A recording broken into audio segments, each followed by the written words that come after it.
Live here in Atkinson, New Hampshire. The crowd's getting a little bit more excited, waiting on the president to show up, but also a number of other speakers that will be here to share their message with the American people, not only in this room in New Hampshire, but throughout the country. And there are some that watch around the world right here at Right Side Broadcasting Network.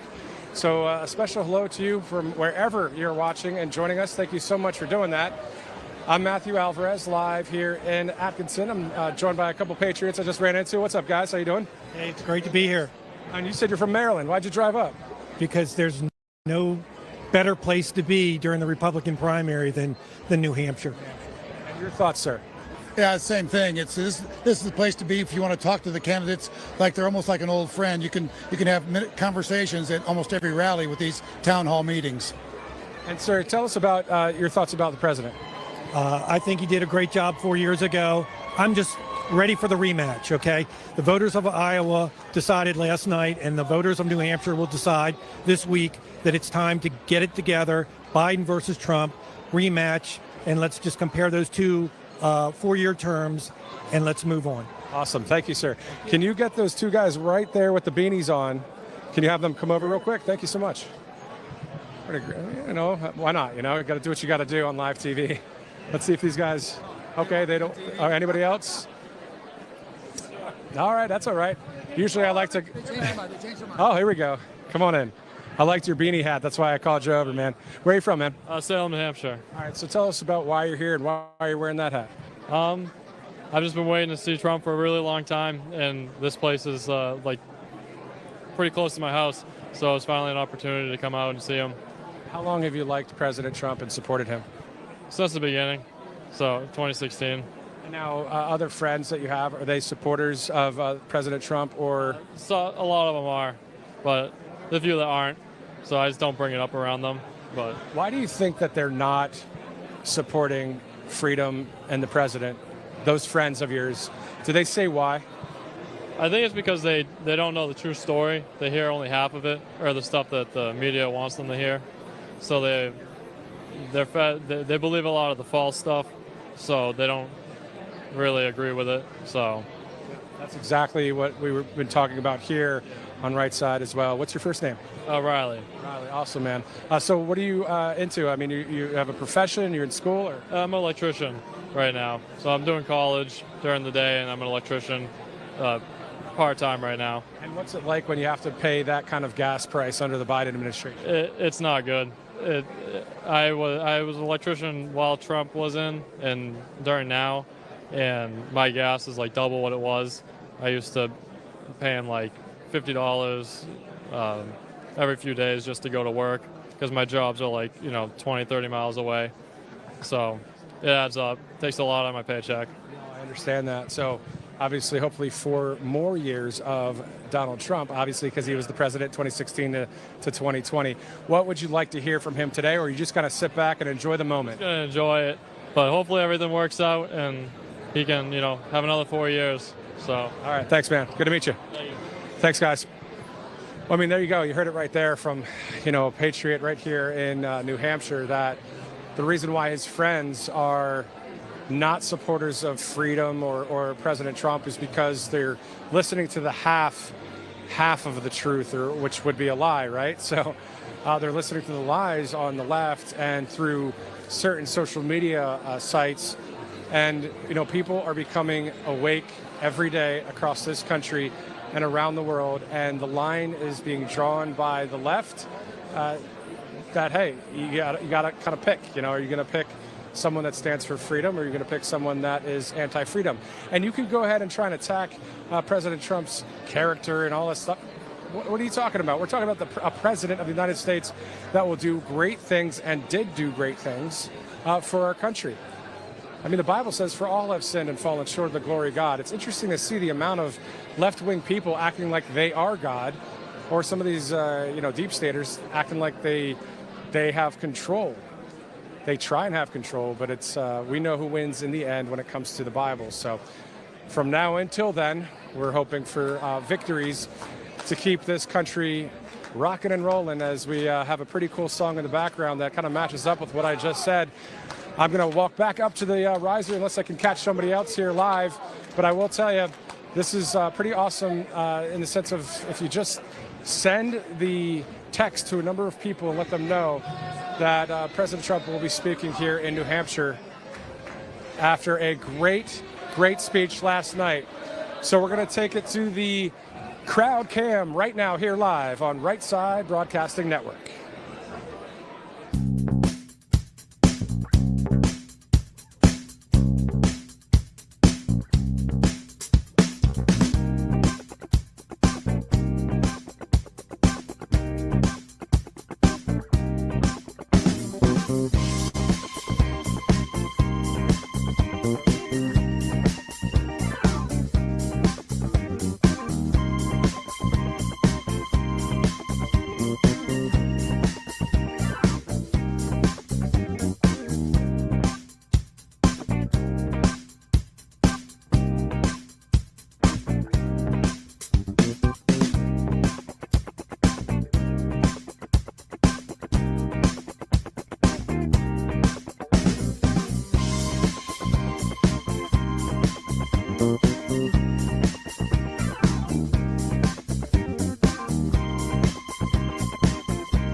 Welcome back to Atkinson, New Hampshire.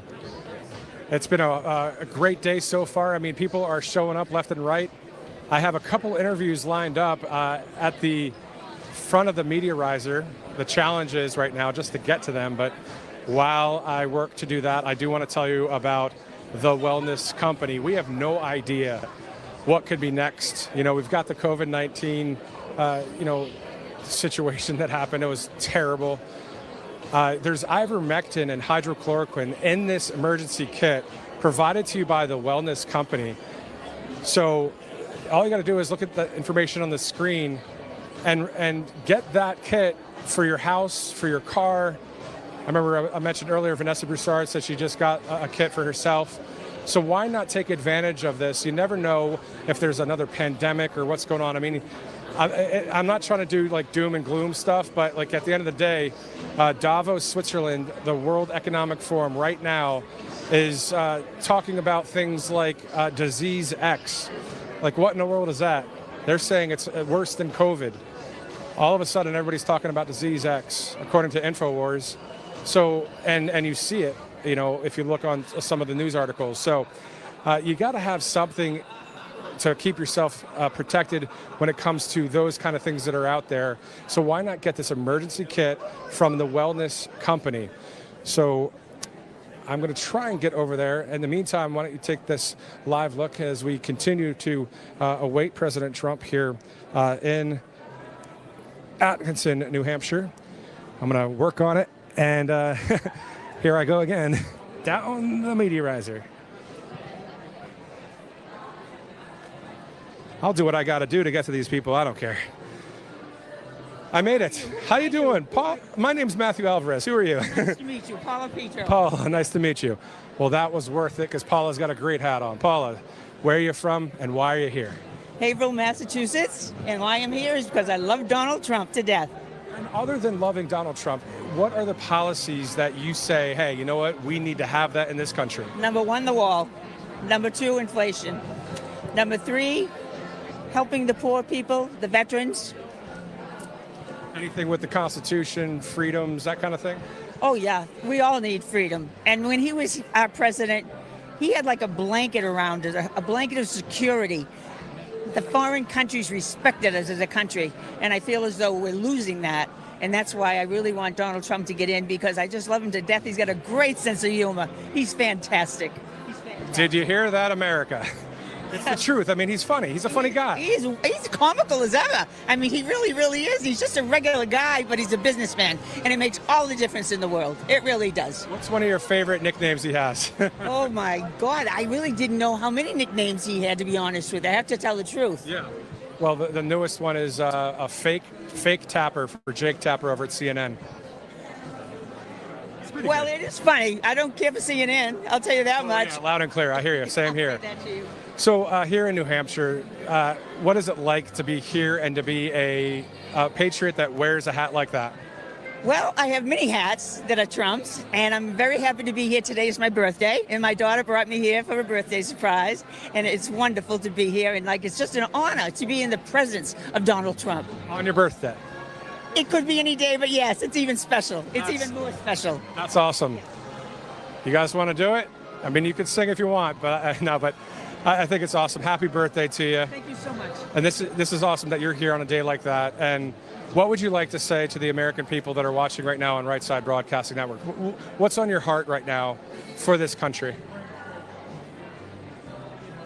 I feel security, happiness, love, affection, everything that you could do to make a family, an individual feel wonderful knowing that Trump has got a chance and is going to win the next election. Amen. Thank you so much for that. And your thoughts last night on the Iowa victory? Fantastic. Why not? Yeah, very good. Very good. No surprise. No surprise. Everyone wish Paula a happy birthday. Nice to meet you. Thank you very much. Thank you. Thank nice you to so meet much. you. Thank you. You want to step in, guys? Have a good day. We'll see you over there. Ari. What's your name? Mati. And your name, sir? Ari. You got a Make America Great Again hat on. The black one's pretty cool. I haven't seen that one. Tell us about your thoughts about the president and seeing him. Is this your first time seeing him, that kind of thing? It's the first time I'm seeing him live. I when I live in New York. I came 5 hours away, slippery outside, and I came here to see him. And I want, if Trump sees that, I know he's probably watching on RSBN. I want to say him thank you from all the Jewish community and from the Hasidic community. We love him there. All right, speaking of prayer, we're going to pray right now. Great to meet you guys. Thank you so much. Thank you.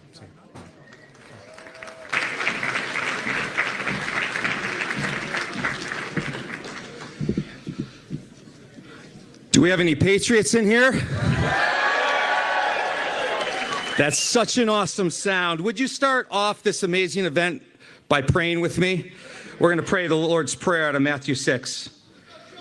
Our Father in heaven, hallowed be your name. Your kingdom come, your will be done, on earth as it is in heaven. Give us this day our daily bread. Forgive us our debts. Forgive us our debtors. And do not lead us into temptation, but deliver us from evil. For yours is the kingdom and the power and the glory forever. Heavenly Father, we thank you that you are greater than the greatest challenges and most dire situations we face on this earth. You are our Father in heaven. We also thank you that you chose to be involved in humanity. You have asked us to pray for your will to be done on this earth as it is in heaven. You answer our prayers. You grant provision. You meet our needs, even our daily bread. You offer such mercy, redemption, and forgiveness, forgiving our debts through the work of Christ on the cross. You guide us and give us wisdom, leading us away from temptation and delivering us from evil. Today, we pray for this one great nation under God and ask for your intervention. We pray you forgive us our debts as a nation, the pride, the lying tongues, hands that have shed innocent blood, hearts that devise wicked plans, the false witnesses that breathe lies. Expose, Lord, the corruption and the injustice. Wash over us, be with us. Pour out your presence, establish your peace in the nations. Lord, let your hand rest on these upcoming elections. Preserve them with integrity. Close doors that no man can open, open doors that no man can shut. Lord, we also pray for President Trump. Continue to strengthen him, protect him, grant him your courage and wisdom and counsel. Father, restore America as a light to the nations. Make America great again. We pray these things in the name above all names, Jesus Christ. Amen. Shout.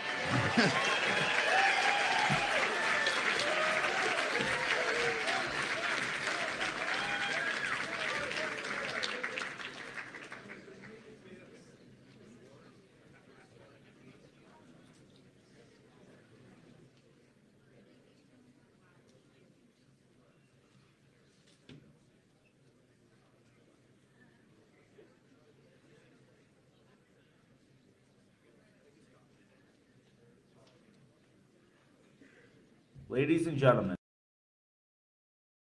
Terosian in the Pledge of Allegiance.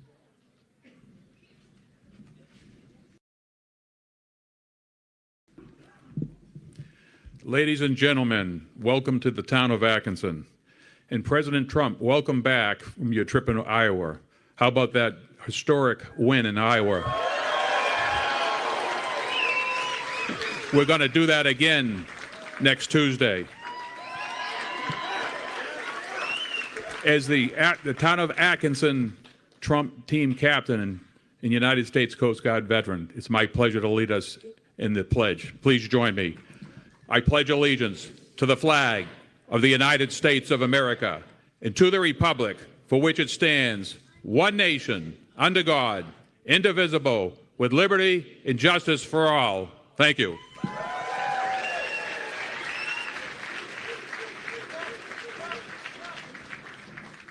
To lead us in the national anthem, please welcome historian of the New Hampshire Federation of Republican Women, Isabella Peters.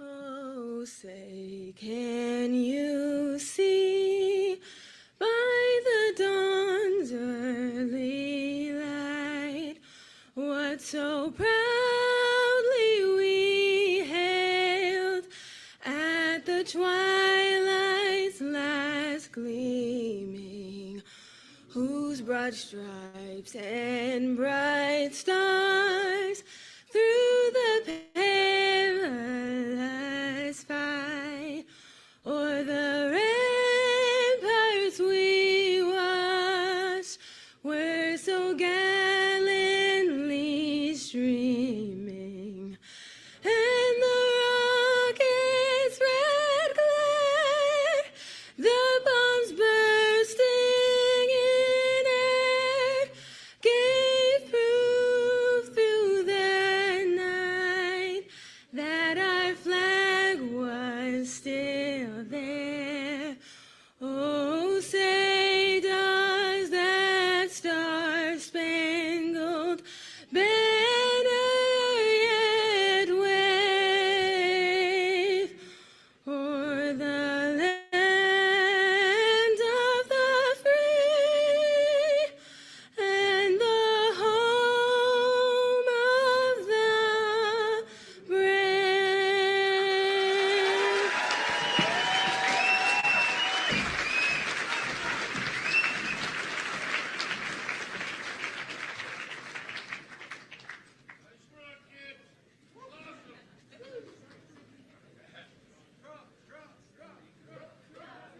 Please welcome candidate for governor of New Hampshire, Chuck Morse.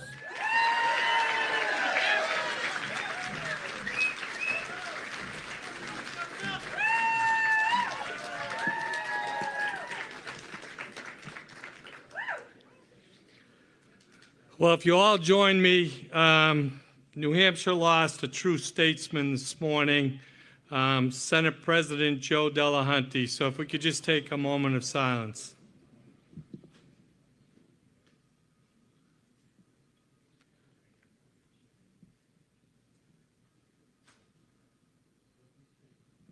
Amen. You guys ready?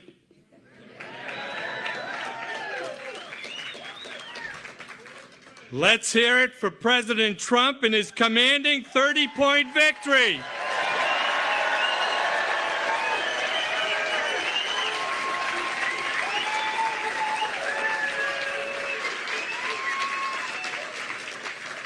Now it's time for us to deliver the same victory here in the Granite State.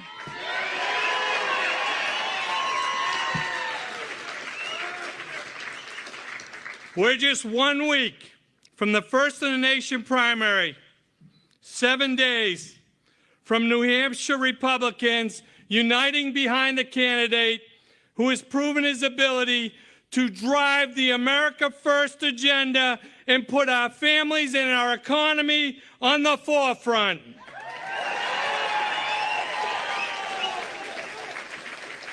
And it's time to put Joe Biden back in his basement.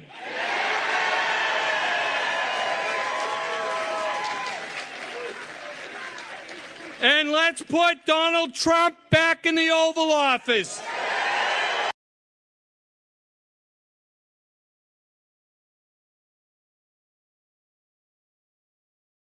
We elect a conservative leader who's going to get results. It's time to put Donald Trump back to work for us. And it's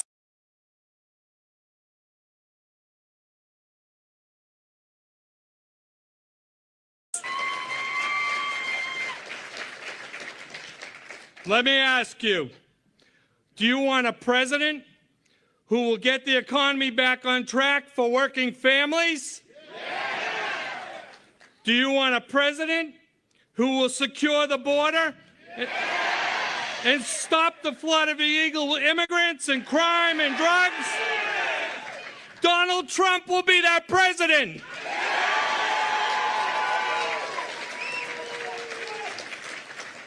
Now is not the time to elect someone who can talk a good game. It's time to elect someone who can get the job done. And when it comes to getting the job done, I'll put Donald Trump's conservative record up against anyone. You know, there's an old saying, you are what your record says you are. Well, here's Donald Trump's record.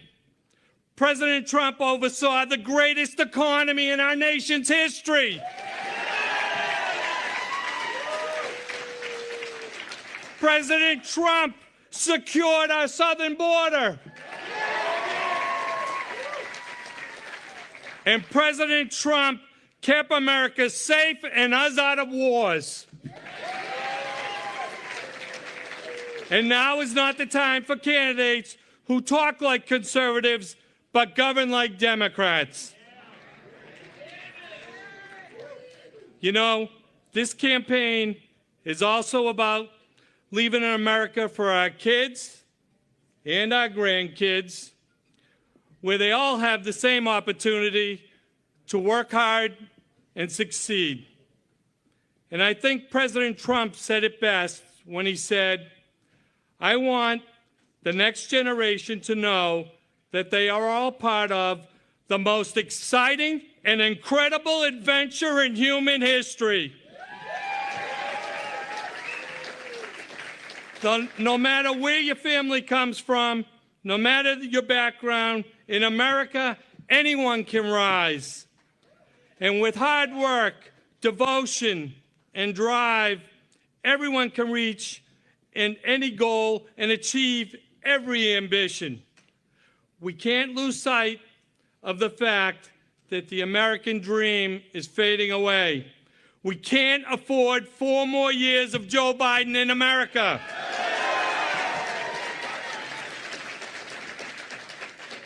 In closing, I ask that you join me in spending the next 7 days to make sure Donald Trump wins the New Hampshire primary and goes on to win the Republican nomination. Thank you, and God bless.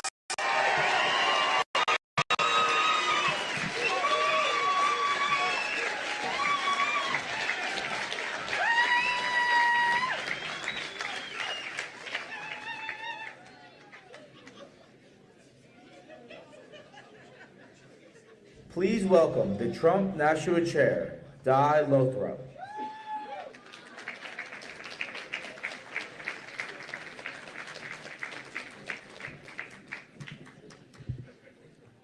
Oh my God. Thank you, Iowa. 51%, it was a blowout. It was one of the most spectacular wins in the history of American politics. New Hampshire loves Iowa, and now it's our turn. And New Hampshire is going to take it to the next level.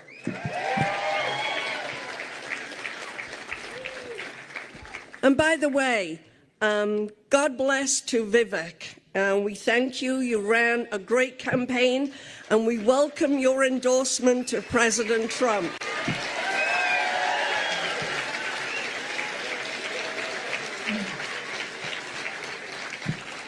So MAGA, Make America Great Again. What's wrong with that? What's wrong with wanting to pay $1.87 for gas again at the gas pumps? What's wrong with wanting to spend half of what you're spending now in the grocery store? What's wrong with wanting a closed border? And what's wrong with keeping illegals, criminals, out of our country? Yeah. What's right is that we know it means freedom. Democrats keep claiming that we are a threat to democracy. And they call us what? MAGA extremists. But let's not forget, democracy is a form of power governed by the people. It's vested in all of us, we, the people of the United States. Right. Democracy respects human rights and freedoms, and in which the freely expressed will of the people is exercised. When Democrats talk about democracy, they mean their version, which they've hijacked and molded into the will of the DC swamp dwellers and not the will of the people. And they've been using that against us all of us conservatives for many years, feeding their crap lies, putting innocent people in jail for speaking out, controlling us from the minute we get up in the morning to when we go to bed at night, feeding us misinformation through their liberal controlled media, fake news media.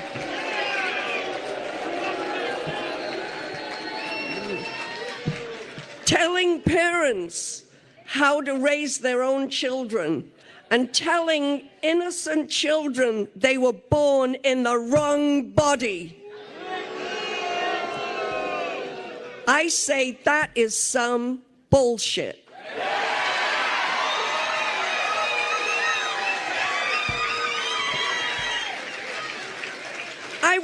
I want everybody in the room right now, turn around and face the cameras, those fake news cameras, and tell the world that we are proud to be MAGA Americans.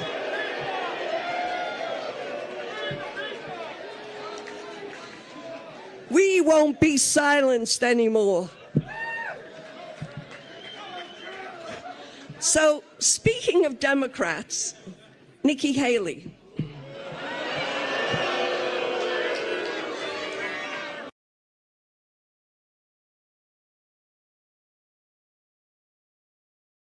Brain. She's no proven conservative.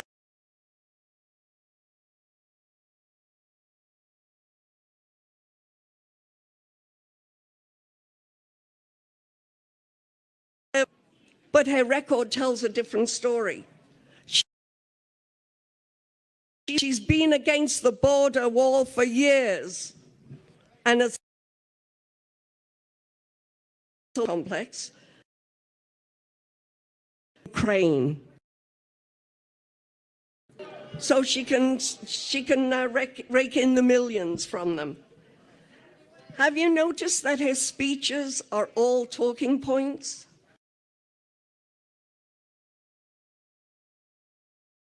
And she goes off.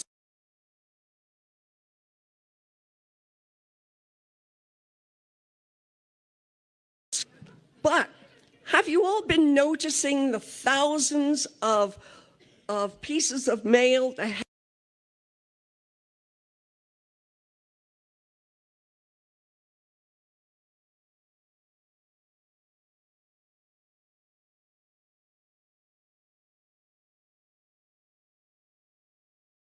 especially loved the one with Sununu endorsing her?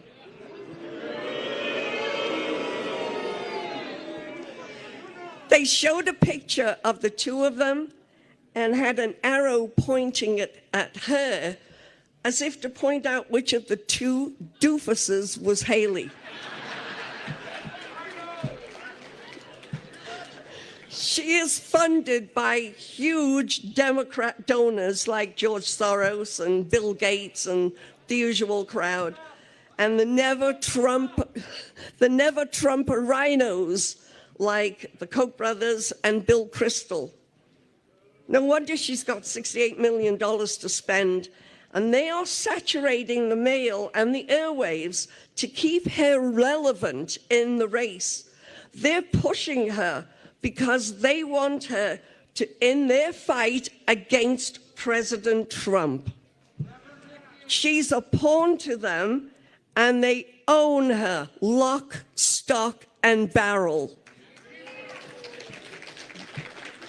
I'm with Senator Rand Paul when he says, I'm never Nikki. So Iowa sent that message that they're never Nikki too. So she came in, what, dismal third. But enough about her. A certain donut-loving former candidate was right. I can't call him fat, can I? He was right when she said she's going to get smoked. And she was smoked. The harder they hit President Trump, the stronger he gets. The court cases against him, like in New York and Georgia, are starting to unravel. And the Trump-hating prosecutors are being exposed as frauds. The New York Attorney General Letitia James. Ugh. Have you seen her face? I'm going to get President Trump. She's scary. She needs to go fly away on her broomstick. And where the hell did the ex-cab driver, Judge Engeron, where did he get his credentials anyway? From a Cracker Jack box? So they should join Fulton County DA Fannie Willis and her boy toy fake prosecutor, go away on a deserted island somewhere and stop wasting taxpayer money on these sham trials.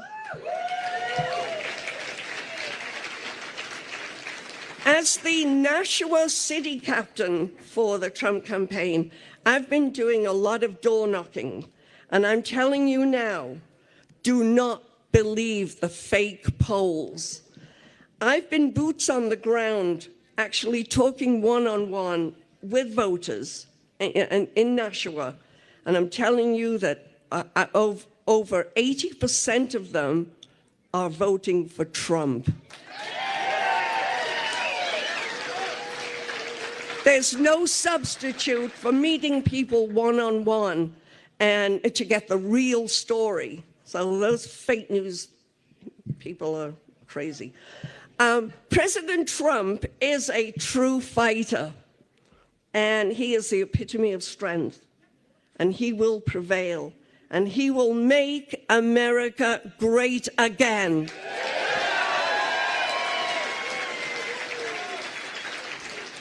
Another hero of mine, Winston Churchill, said it best in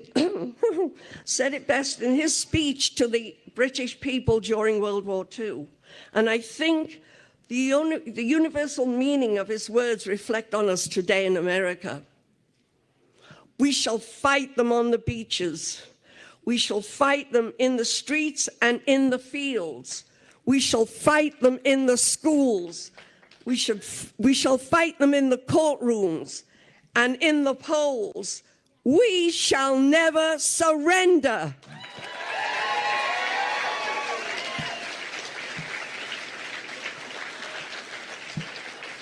I'm proud to be a MAGA American, and I say God bless to President Trump, and God bless the USA, and let's roll New Hampshire.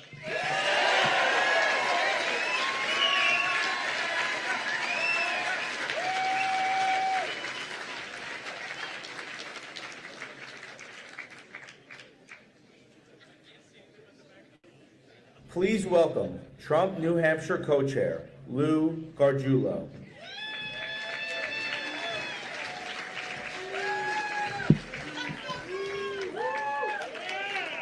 Good afternoon, Patriots. Big day in New Hampshire today. We came off of a phenomenal win. 98 out of 99 counties in Iowa. President Trump won last night. Can you believe that? That is the beginning of the real roll to the nomination and to winning in November. And that only happens if everybody in this room gets up and recognizes that time is now. Let's go back in memory lane, back to before COVID. Do you remember the economy? Do you remember interest rates, prices of gas? Do you remember what our foes thought of us?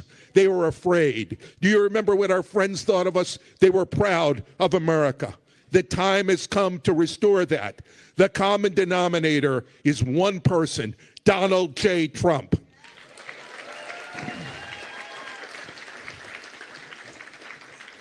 There are plenty of evil things going on across the country and across the world.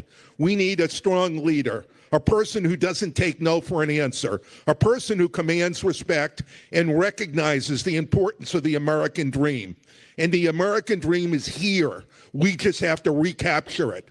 People ask me, why have you been involved with President Trump since the beginning, since 2015? And I'll say simply, I saw a person who built fabulous buildings, built a huge business, a phenomenal empire, and I believed he was the person that could turn the country around after the Obama years. And guess what? Did he turn it around? Yeah. And he can do it again. We need it now. This is about our children. This is about our grandchildren. This is about the future of the country. And we need somebody who can bring back the future. So I ask all of you, when we have the opportunity in the next 7 days, talk to your friends, talk to your neighbors, talk to anybody and everybody. Get people out to the polls next Tuesday. Don't take no for an answer. Get on the phones, call people, go on to any place you can and bring it up. We need Trump. We need Trump. We need Trump. More than ever. So I ask you, let's make it happen. Let's really make it happen. Thank you all for coming out on this lousy night. God bless you all. God bless America. And let's bring Trump back.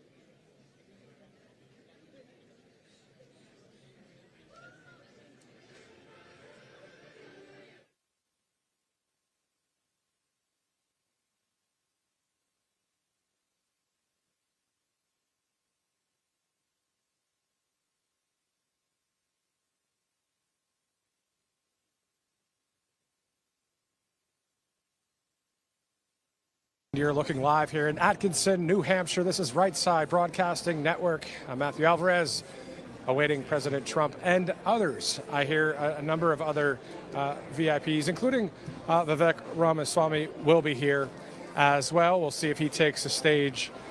But in the meantime, we have a couple people we'd like to really thank, but also not only thank, kind of promote, because it is a time that is really difficult, as you know, for the United States dollar. So all you got to do is consider diversifying with gold from Birch Gold Group. For decades, gold has been the choice of investors and central banks to hedge against inflation. So now you can own it in a tax-sheltered IRA with the help of Birch Gold. Just text Trump to 9898, Trump to 989898, and Birch Gold will send you a free info kit on gold. It'll help you convert an existing IRA or 401k into an IRA in gold. The best part is that you don't have to pay a penny out of pocket. With an A+ rating from the Better Business Bureau and thousands of satisfied customers, you can trust Birch Gold. Text Trump to 989898 to claim your free info kit. You can do that, and you'll be securing your savings now.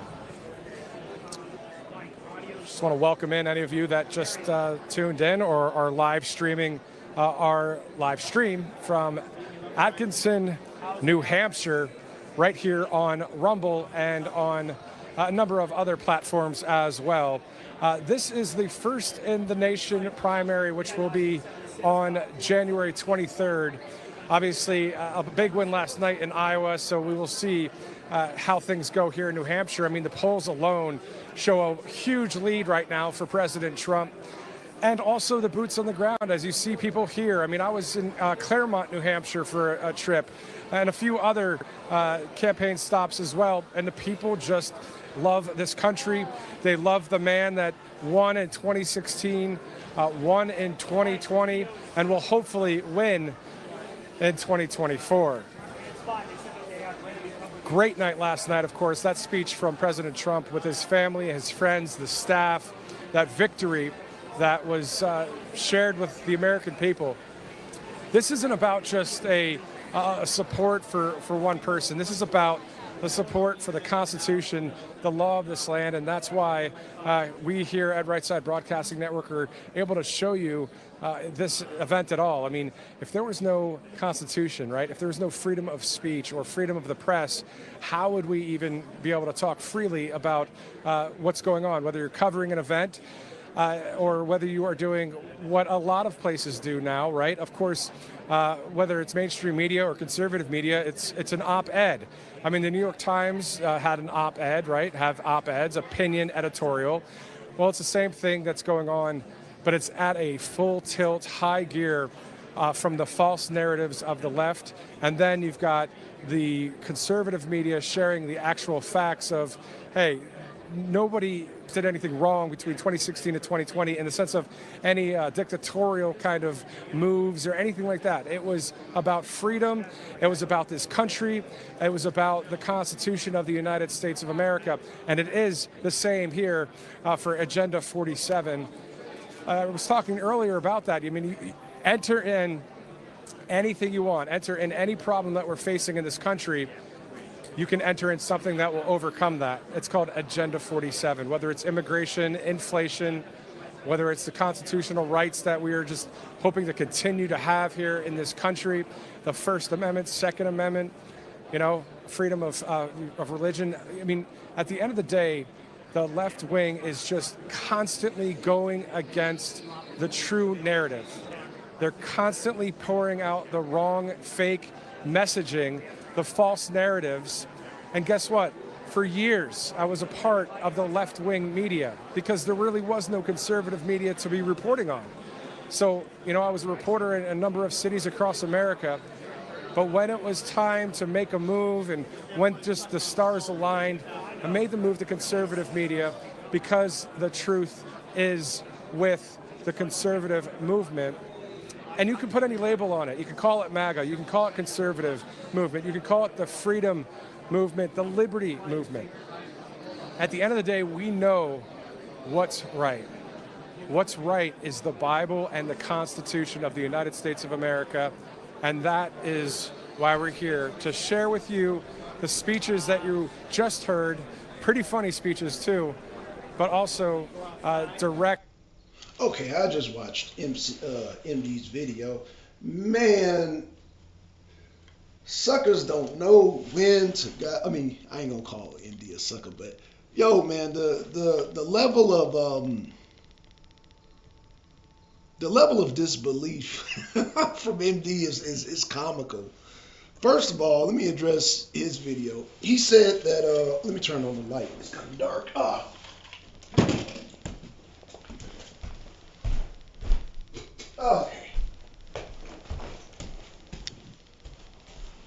Okay, so MD had said that so he tried to discredit the turnout. Well, you know, but he did address the weather, so I'm not going to make a big deal about him criticizing the turnout again. MD, that same rule about the weather will apply to New Hampshire. It's cold in New Hampshire also, just like it's cold in Iowa. Therefore, it would be the same scenario as far as the weather is concerned. Now, let's get to, let me give myself a black sun background. Got to give the sun background here, because you know I'll be on fire. Burn. Okay, there we go. So, MD was saying that because Vivek Swamy is out of the race. Those 8 points can go anywhere. No, MD. You failed to mention that Vivek Swamy endorsed Trump. And Vivek Swamy said he stands behind Trump 100%. He was going to goddamn hit the pavement for Trump. So guess where that 7.78% is going to go?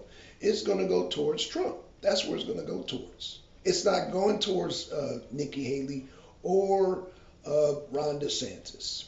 So you can forget that. Number two, Nikki Haley is going to lose New Hampshire. It's a wrap for her. It's a wrap. Just like you predicted, you know, they've talked about, oh, Nikki Haley, this and that. Man, she's in third. Man, she failed miserably. And she's going to fail miserably in New Hampshire. Hopefully when she gets smoked by Trump and DeSantis, she will drop out. Now, you bring up DeSantis, talking about DeSantis and Haley coming together against Trump. First of all, Nikki Haley and DeSantis can't stand each other. That's what you forgot. Man, MD, you're starting to make me think that you live in a real fantasy world. It just, your level of denial is just like, wow, dude, you don't even see that Nikki Haley, just like you talked about, just how you talked about Vivek Swamy brown-nosing. You know, there's a little bit of brown-nosing from Nikki Haley, and there's a little bit of brown-nosing from Ron DeSantis. And when it comes down to it, they're not going to unite against Trump.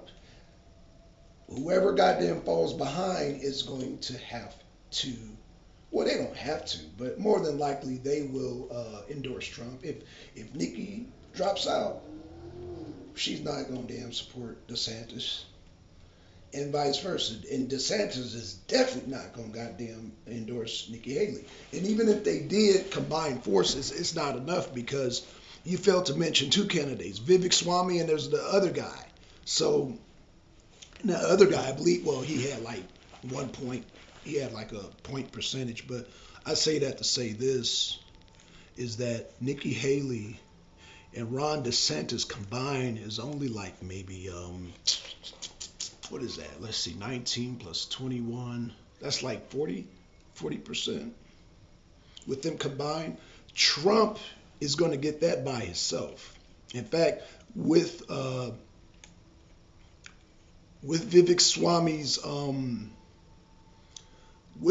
Swamy's endorsement, he's going to get like 47 plus the other guy, so that's 48. So Trump has that by himself. He will have that by himself in New Hampshire, guaranteed. There's no way Nikki Haley's getting no 40%. She's not going to win against Trump. So I just wanted to come on here and just give my 2 cents on that, man. Man, this dude is living in a fantasy world, bro. You got smoked. Accept it. Deal with it. And deal with goddamn her loss. Trump is going to goddamn do his thing in New Hampshire also. Okay, let's get back to the thing. I just wanted to give my 2 cents and just, like I said, give the breakdown of the video that I watched. But yeah, let's get back to the video. What's going on, Yessie? What's going on, Yessie? Shout out to Yessie. And we got, who is this dude? I think I know who this is. Logic Bug. Wow, a real dump rally. You know who talks like that, who spells like that?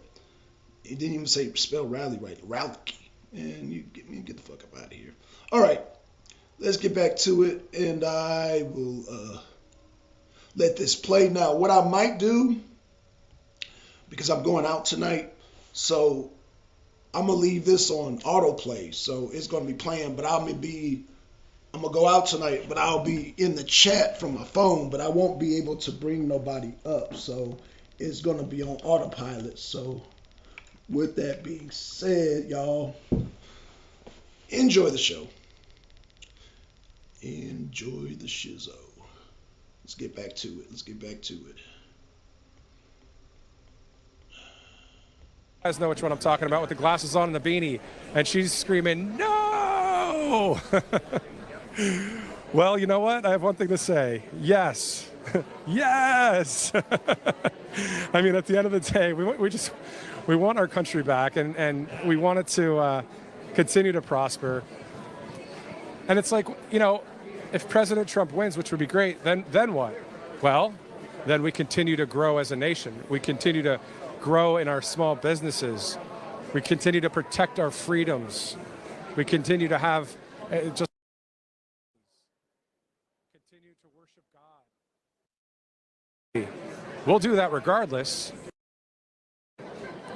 We know what's coming down the pike here. We're looking at New Hampshire. We've got Nevada, South Carolina. We've got the Super Tuesday in March on March 5th. I mean, there's more than a dozen states will go to do primary ballots that day.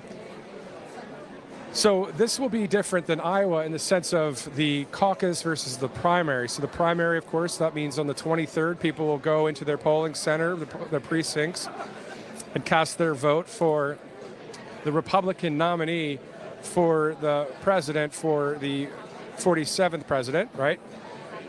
In Iowa, of course, it was more of meeting anywhere. It could be a library, cafeteria, school, house, church, and a number of people were in there, and they kind of have speeches back and forth on which candidate that they like, and then there's a paper ballot that you sign for which candidate it is, and that all gets reported to the Iowa State Secretary of State's office, and then you saw those numbers come in last night right here on Right Side Broadcasting Network with Brian Glenn and Christina Bob in the Trump war room, calling those numbers and seeing what happened there when it came to that being called for President Trump.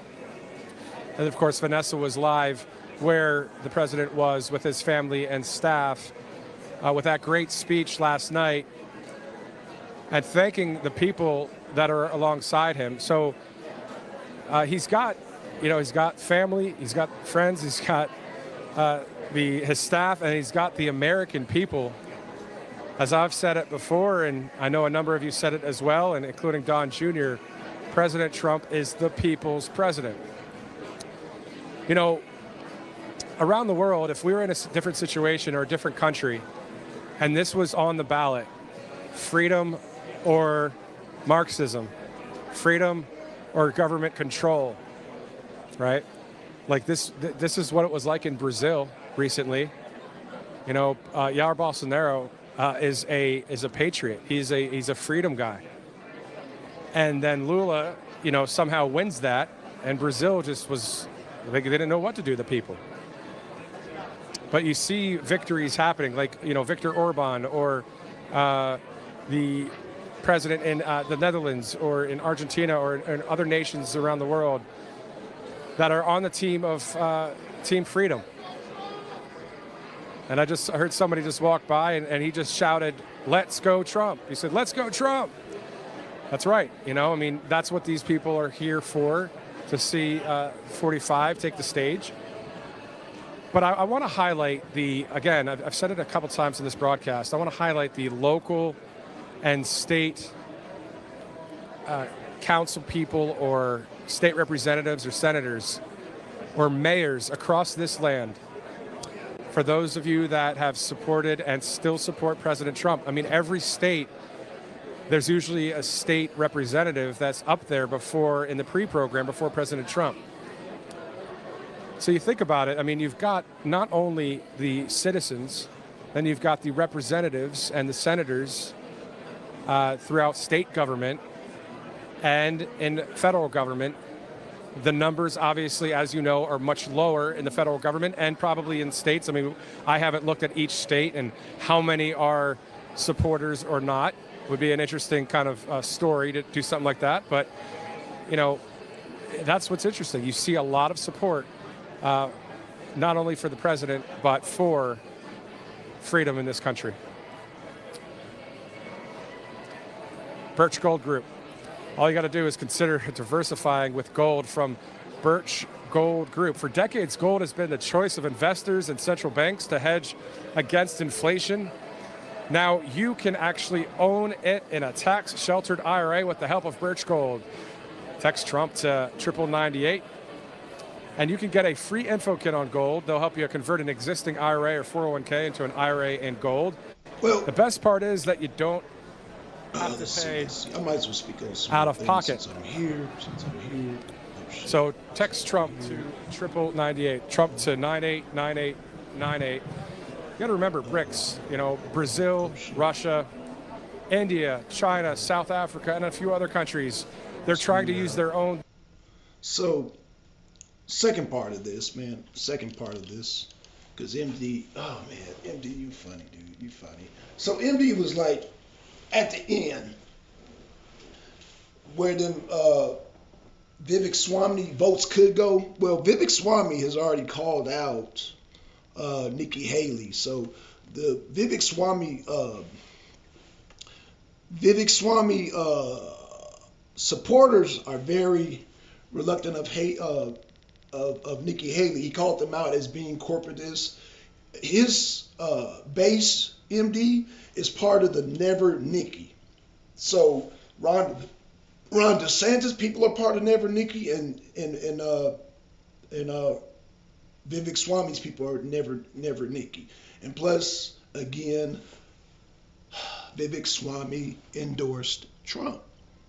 Like, you must have fell asleep on that party. You must have been driving through with the horses and cows and you didn't hear that part. He endorsed Trump. And so tonight, I'm going to see if he's going to even speak there tonight, Vivek Swamy. So that kills your argument about the 7.7 being spread. No, it's not going to be a spread. Vivek Swamy's crowd are pro-Trump. They're pro-Vivek Swamy, but now that Vivek Swamy endorsed Trump, they're going to be pro. That's combined right there. So you talk about combining, again, MD, you're doing a lot of wishful thinking. So yeah, I just wanted to add that. I'm just like, dude, you really come over here and say that? Jesus Christ. All right, y'all, let me get back to it.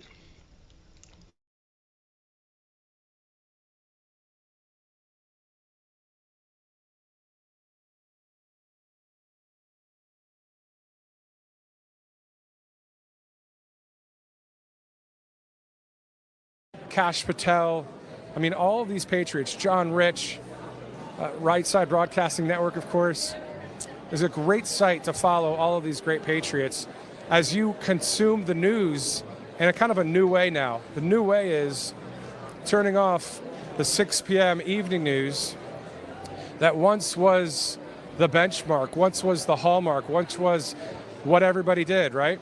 Walter Cronkite back in the day, watching Walter. Then, as the time went on, Peter Jennings, Brian Williams, turning that off. And then you got cable news. I won't go through the whole list of lovely people that work in cable news. There are a few that I like. And who am I to share my opinion? My name's Matthew Alvarez, and I'm just sharing it because I feel like it right now. But the point is, again, Greg Gutfeld on Fox and a few others are great, but it's time to turn off the mainstream media and get over to conservative media and share this with your friends and family. Because the messaging that's coming from the left, and the reason why I say all that, is because if you looked at MSNBC last night, looked at CNN last night, fake Tapper, Jake Tapper, and maybe Joy Reid and Rachel Maddow on MSNBC, making hundreds of thousands, if not millions of dollars to spew hate and negativity and falsehoods and lies, because that's all they have to say. What are you defending? Are you defending freedom? Are you defending the Constitution? Are you defending our way of life in America? Or are you calling the person that loves freedom, that loves the Constitution? Donald Trump didn't need to, obviously, as you know, didn't need any more fame. He didn't need any more money. He could have sailed off into the sunset. But he said, well, you know what? I'm going to give this a shot. And boy, did he. And boy, has he done great in those 4 years, 2016 to 2020. Well, that's the point. So back to the mainstream media. And why do I rail against the mainstream media so much? It's because I used to work in mainstream media.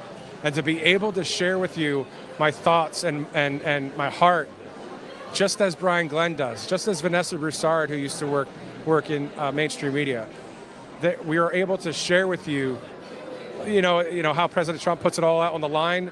We're putting it all out there. We're just showing you, hey, we used to work on mainstream media where we'd have to say things like, the Biden administration, is the numbers for unemployment are doing well, and not really talk about what MAGA is doing or what President Trump was doing during his 4 years in office. To be censored and muzzled for years on end throughout this country, it gets a bit old, because especially as you saw, and this is partly because of President Trump, because he's the one that pulled the curtain on the fake news. When I heard that term fake news, and I did cover President Trump when I worked in the fake news. And you know what that was like? To see my people, my family, the patriots of this country. And I had to stand up there in that media riser, and I'm not saying woe is me or anything. I'm grateful to have a job and all that. I'm not talking about any of that, but I'm just saying, in that position, for them to all turn around and boo and how the president says, those fake news media back there. And I wish I could have been like, but not me, President Trump, not me. So it's pretty cool to be on this side of the aisle at this point. Let's take a live look right now here at Atkinson, New Hampshire. Once again, I'm Matthew Alvarez. Thank you so much for joining us. President Trump to take the stage sooner than later. And boy, is it going to be a fun night tonight. We're hearing a number of people are going to be here speaking, I believe, with the president. So the president will do a speech, but I believe he may call up a few people, according to what I'm hearing back at Right Side Broadcasting Network. Let's go and take a live look right now as we go to our next segment here on Right Side Broadcasting Network.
Welcome back live here to Atkinson, New Hampshire, as we await President Donald Trump to take the stage.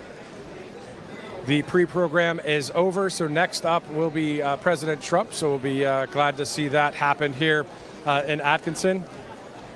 I'm Matthew Alvarez live right now here on the Media Riser with a number of media from around the state and the local area and also around the world. As you heard last night with Vanessa and Brian, they were talking about the international press that are showing up to watch what's going on. And interestingly enough, I mean, they want to know, right, what's going to happen to America.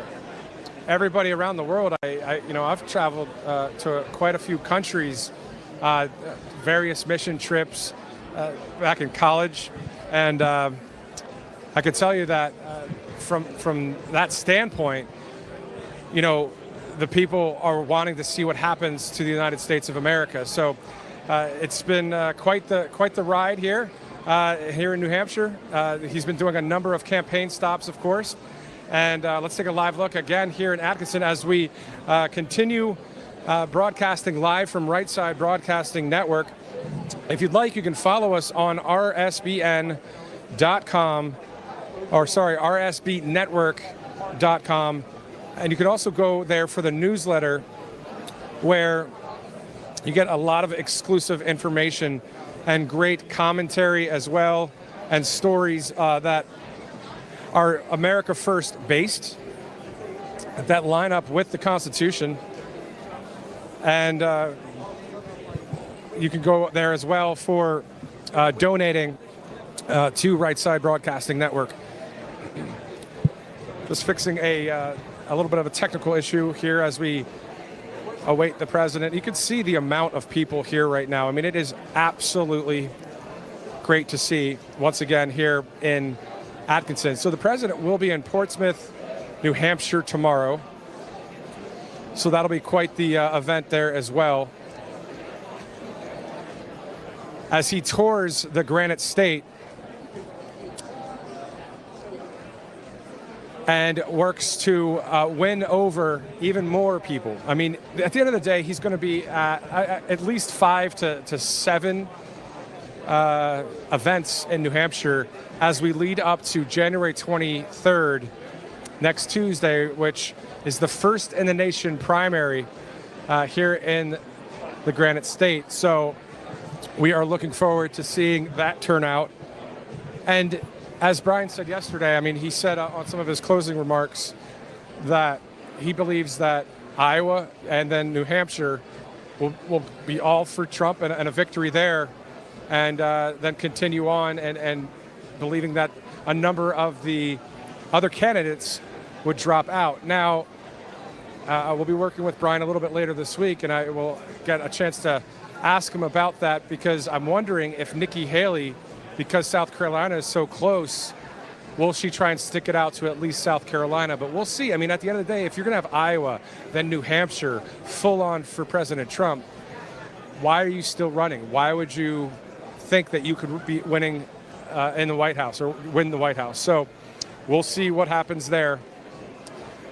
Exactly 7 days to the first in the nation primary, where people will cast their ballot for the Republican presidential nominee. So the New Hampshire polls on Real Clear Politics, a location where dozens of polls are listed. President Trump has a commanding lead in New Hampshire. So we're seeing that reflect in Iowa, and then the big victory there. We're seeing that here in New Hampshire. So I would imagine that would be the same outcome next Tuesday as the great people of New Hampshire go to the polls. I was just thinking about the southern border crisis, the invasion that's going on there. If those of you that like country music, Jelly Rolls obviously is one of the up and coming and a new country artist that a lot of people like. And he was talking about fentanyl the other day. I believe he was actually on Capitol Hill talking about it. And he said 190 people, I believe it was per day or per week. I have to look at my stat that I put down on my phone here, and I'll look for it here in a second. But he was saying 190 people were dying I think it was per day, and I'll correct that later if that's incorrect, but I do believe it's per day. And he was just shocked at that statistic. The fact that fentanyl is pouring across the border from other countries, and people that need help that are drug addicts, getting the help that they need, the mental health that they need, the spiritual help, the way to break the addiction. But instead, what you've had, I remember hearing in Harrisburg, Pennsylvania, the capital of the Keystone State, there was a weekend where there were 5 people in one weekend that OD'd from fentanyl. That's a big number for not that big of a town. Just Harrisburg's not that big of a town. And the mayor actually held a press conference talking about fentanyl. And the fact of the matter is that the local media covered it and did not use the word fentanyl. They were saying, oh, this narcotic that was laced in this and that. But the mayor came out and said it was fentanyl. It was fentanyl that killed. And these people OD'd, and that's it. It's over, and you move on. That's terrible. And so this fentanyl crisis, let alone not knowing who the people are coming across the border, let alone the fact that 8 million up to maybe 15 million people have crossed into the United States. I looked the other day, it's about 7.8 million people live in all 5 boroughs of New York City. So the size of New York City has already arrived here in this country, let alone the small towns that only have 800 to 3,000 to 6,000 or whatever. Try 8 million to 15 million humans that come across the border illegally. That's not, you can't have that. You can't have that, or you don't have a country. And what about the safety aspect? Some of the people, as President Trump says, are not good people. All right, so some of them, I believe, they're fine. They just want to get out of their country and they want to have a chance in America. Well, guess what? If you come to America and you come here illegally, then you're going to Chicago or New York. And listen, for those of you that live in Chicago or New York right now, I used to live in New York City. I used to be a reporter there. I've flown in and out of Chicago a lot. I've been around the area. Great sports teams, great food, great nightlife, great music.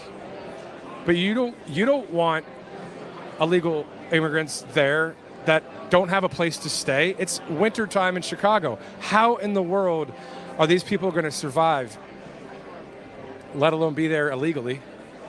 So obviously a huge mess, from the fentanyl to the safety aspect for both the actual immigrant by being in super freezing weather, and where are they living? And some of you may be thinking about New York.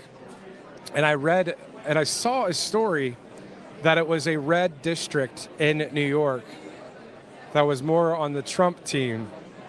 When I say Trump team, I don't mean his staff. I just mean a supporter of President Trump.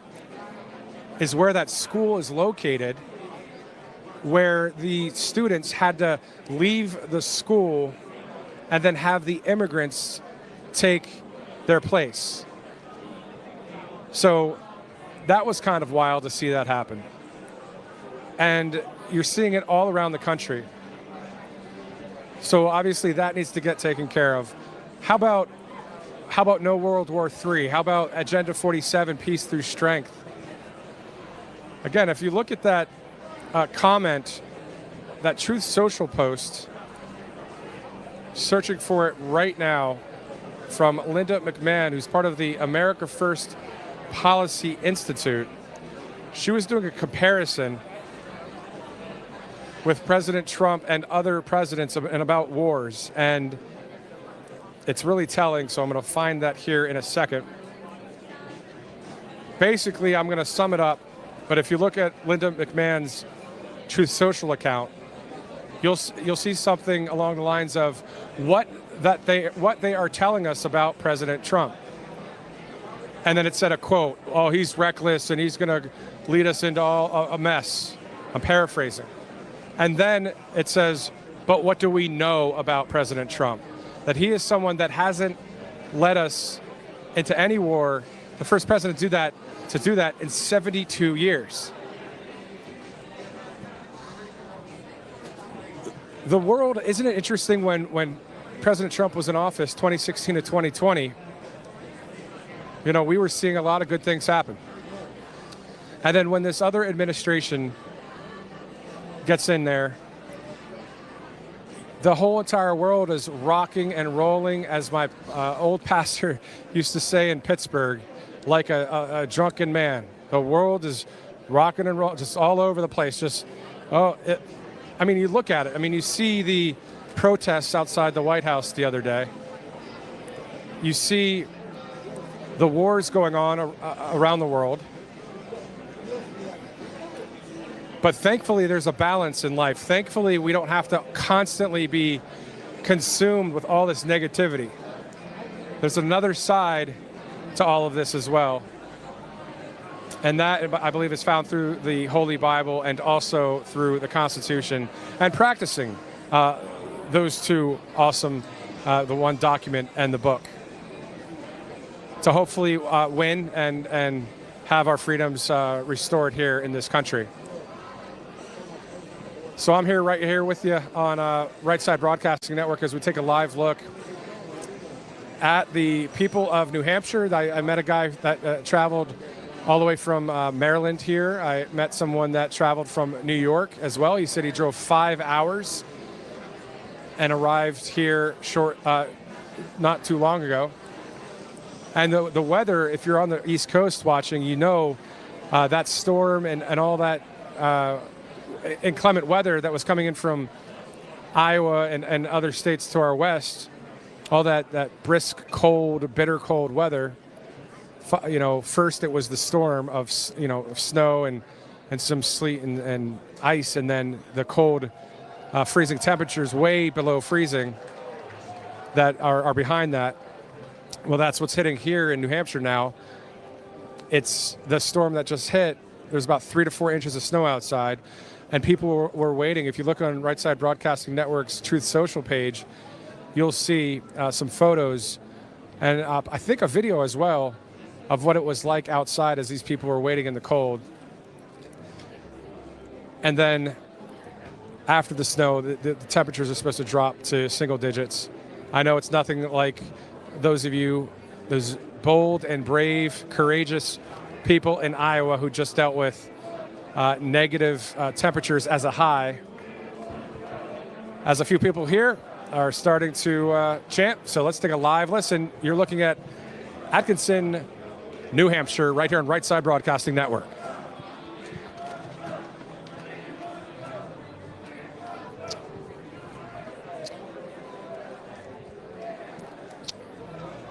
A wonderful song on in the background here, the Hallelujah song that President Trump has on the playlist is awesome.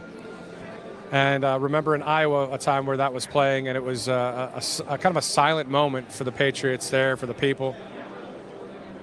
See these people here, just like myself, we're all on the same team. We just want to live our lives, right? We don't want government control.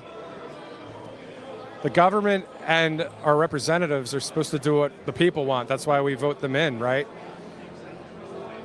I get taxes for, some infrastructure, of course, and, roads, airports, military. Yeah, there's obvious, good reasons for taxes, but it's been obviously super abused over the years. And we want to be free to worship our God. We want to be free to have our business. We want to be free to have a family. We have a moral compass in this room and around the country and around the world. There's a billions, literally with a B, that absolutely love freedom, love their faith, love their family, They don't want anything like a COVID-19 to hit. They don't want a disease X that's being discussed at the World Economic Forum in Davos right now. They don't want a government to tell them that they can't say or do something when it comes to terrorists. They want to tear us guys down. But you know what? The women that love God and love the country, they want real men. And we want women that are patriots, that also love God, and we can work together. That's why I'm glad to have found my wife that is a Christian, is a conservative, and we get to progress in this life together. You think about it. My pastor back in the day once said in Pittsburgh, he said, you look on a tombstone, it's the year that you're born, and then it's the year that you pass away, the year that you die. He goes, what's in the middle between those 2 years? It's a dash. I mean, it's a dash. It goes pretty quickly. The year you're born, dash, and then it's over. But here's the thing. Long live America. Long live the people of this country. We have a great life as a child growing up, in the youth, and then as a teenager, and then into high school, and then into college, and then into, if you go to college, and then as a young adult, and then you find someone, and you settle down, and you continue on, and you have your faith, and you have your family, and you have your friends, and you laugh, and you enjoy life. I know I'm not talking rocket science here, but you don't need rocket science for the Constitution. You need freedom of speech. You need freedom of religion. You need freedom of the press. You need not to be muzzled, or you need not to be closed down or censored, as last night MSNBC and CNN did not even give President Trump an ounce of their time when he had his speech in Iowa.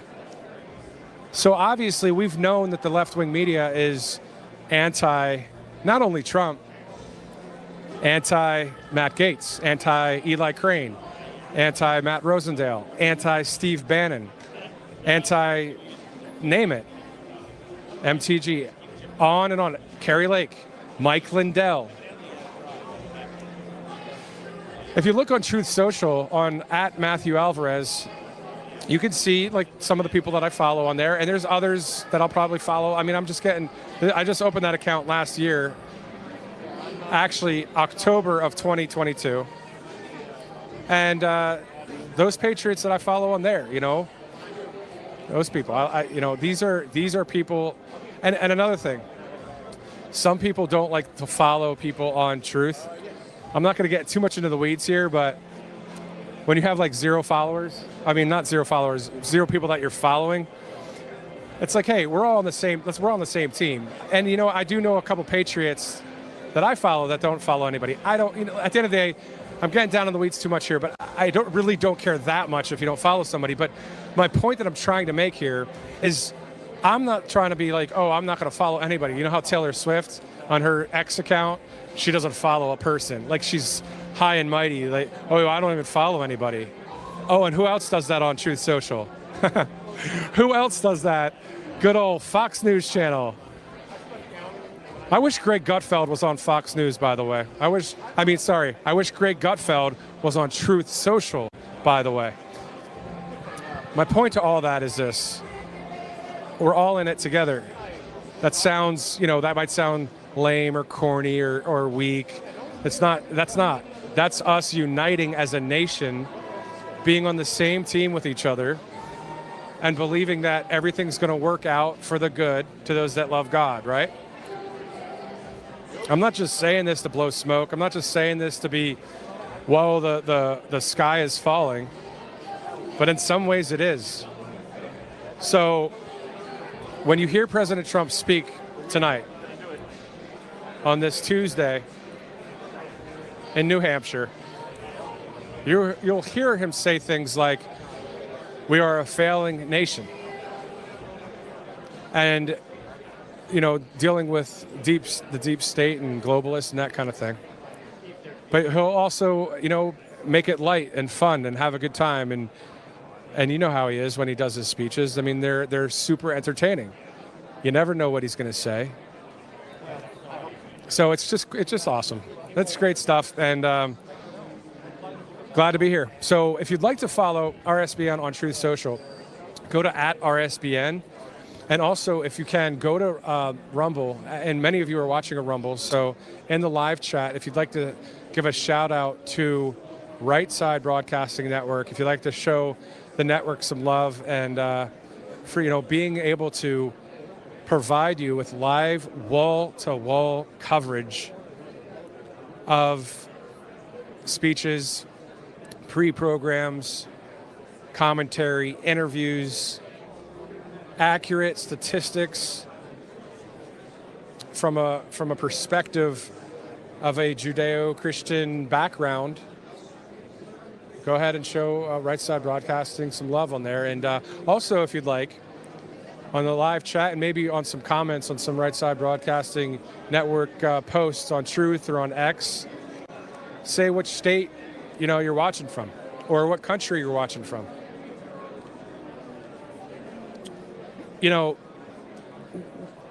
I'll be honest, I'm watching some of the, as I'm behind the camera here, I'm seeing the crowd, but I also see a number of the mainstream media people that I've seen on national television before. And if I were watching on TV and I'd be listening to the things that they were saying, we know that most of the words that are being spoken hardly are ever the truth. Hardly ever. And I'm not someone that I'm not a radical. I'm not going to go and talk to I'm not going to say anything to anybody. I'm actually going to be friendly with all of the colleagues up here in the press, in the media. They're Americans just like I am. We just disagree big time. We disagree big time. And anyway, I just cannot believe the amount of hate that was being spewed by a number of people on MSNBC yesterday, calling out. Oh boy, I don't know if I want to go down this route right now, but at the end of the day, coming against white Christians in Iowa, what are you talking about? There are people that are white, black, brown, all walks of life that profess Jesus Christ and are Jewish or are whatever, faith.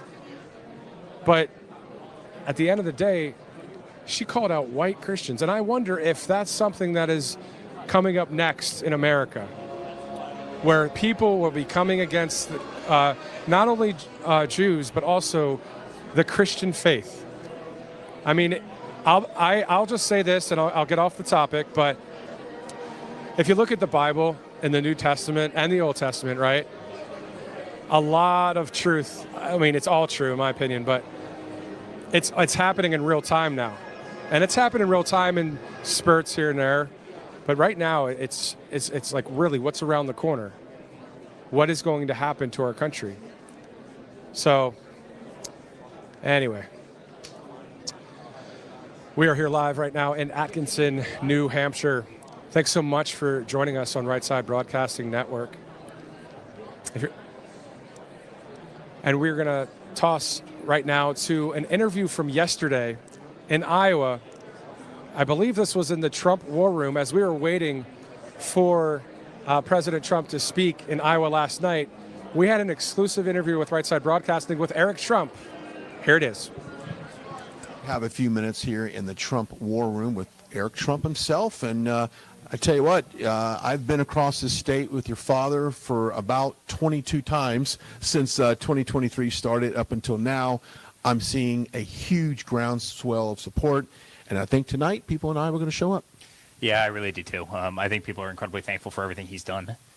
People know exactly who he is, what he stands for, what he believes in, and he's fought like hell for really all of them. Right? You see America that's in total demise right now, and it's sad. Right? There's no family that loves this country more than we do. We fight every single day for it, but our economy's lacking, inflation's through the roof, prices on everything is going crazy. We just had a American tanker a couple minutes ago. You probably saw this that just got hit by a missile over in the Middle East. sitting there in flames. You see what happened in Israel. You see what happened in the Ukraine. We're funding senseless wars all over the place with hundreds of thousands of people dying.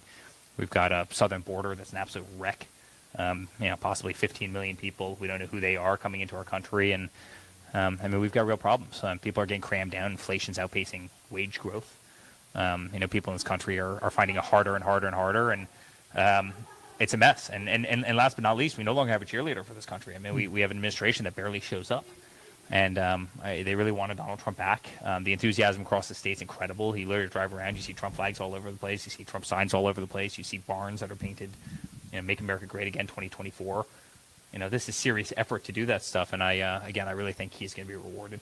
I think so, too. When you look at the polls, he keeps going up and up. But one of the things that's really interesting, Eric, is that he's pulling independents into the Trump camp, typically people that were not engaged in politics perhaps back in 2020, but due to all of the things you just mentioned, they're now paying attention to who's running this country, and obviously independents are going towards President Trump. Well, listen, I think so many independents are sick and tired of some of the issues that they're seeing, right? Which is, they're spending more time focusing on 6'5" men swimming in, women's collegiate sports than they are about, avoiding nuclear war, than, worrying about, economy that's faltering, interest rates on look at the interest rate on your home. These are quantitative things. These aren't kind of subjective, you can have two opinions on a certain matter. These are, look at the interest rate on your home. Look at the price you're paying for gas and heating oil and eggs and groceries and a 2x4 and, go down the list. People, again, are getting crammed down. Inflation is outpacing wage growth. People are making less and less money. It's more and more expensive to live. This isn't the America people, believed in. And, all the while, there's a total war against our Constitution, against our American flag, against our Pledge of Allegiance, against kind of the family structure in our nation. People just want to be left alone. People want to be able to go out and live the American dream. And it feels like that's fleeting so many people. Based on incompetent policies that were unnecessary. Yeah. You mentioned the American dream, and President Trump often talks about getting back to the American dream. And I think his plan that he's laid out does just that. You touched on a second, and one of the things that I was in the Rayburn Congressional Room this past week in there for the contempt of Congress hearings, a markup hearing that they're in regards to Hunter Biden. You probably know Hunter Biden decided he would just abruptly show up, unscheduled, unannounced, to this markup hearing, and then bail whenever Representative Green started to question him. No one has probably spent more time behind subpoena and questioning than you. I think the American people are seeing how unfair it is that the Trump family is being weaponized or being attacked by our own government, and of course the Biden name supersedes all of that. Yeah, and this is a family that if you ever take my laptop and go into it, you'd find beautiful pictures of my young 6-year-old and 4-year-old wrestling. Sure. Versus pictures of crack pipes and prostitution and all sorts of other kind of illicit things and shady deals all around the world, right? It is horrible. I think people do realize that there's two systems of justice in this country. If you're Hunter Biden, you get away with murder. If you're us, you get prosecuted to death. That's very, very sad. How many, if that was me or if that was Don, and we did that and we were in contempt of Congress, they would have arrested us before we left. We would have left the steps of the Capitol. Of course they wouldn't, but they don't do a damn thing to this kid. If we were selling, finger painting to Republican strategists and activists for $500,000 apiece, we'd be in jail, right? And guess what? They don't do a damn thing about that. If we lied on a federal firearms form, a 4473, we would be in jail. They try and put us in jail for 1,000 times less, right? But he gets away with absolute murder. If my father's grandkids, reportedly, because you saw many of the stories, were getting checks from Romania or China, the SARS reports whoever the hell it suggested was, all that. In complicated, crazy business structures. I ask the question all the time. I just asked this to NBC a second ago. What product were they selling? What we do? We have a website. We have hotels, we have golf courses, wine. Great wine. We've got office buildings, retail, Yeah, sure. other things. What product are they selling? Where's Hunter's website? How do you make $10 million and you literally have an entity that doesn't even have a? It's insane. Everybody knows the answer to these questions. I'm being rhetorically saying this, but the reality is they've gotten away with absolute murder. And if that was Don, if that was myself, if that was Tiffany, if that was anybody in our family, we'd be in jail already. And again, the American people understand the dual system of justice, and they're upset by it. But I think that's why some of these independents are going over. They see this. The American people are not dumb. Okay, I know you got to go because you're super busy here. I think tonight we're going to see a record broken. Not only will it be the coldest caucus in Iowa history, but we will see President Trump beat the 12-point margin of victory that was set back years ago. Your thoughts on that? I believe we will too.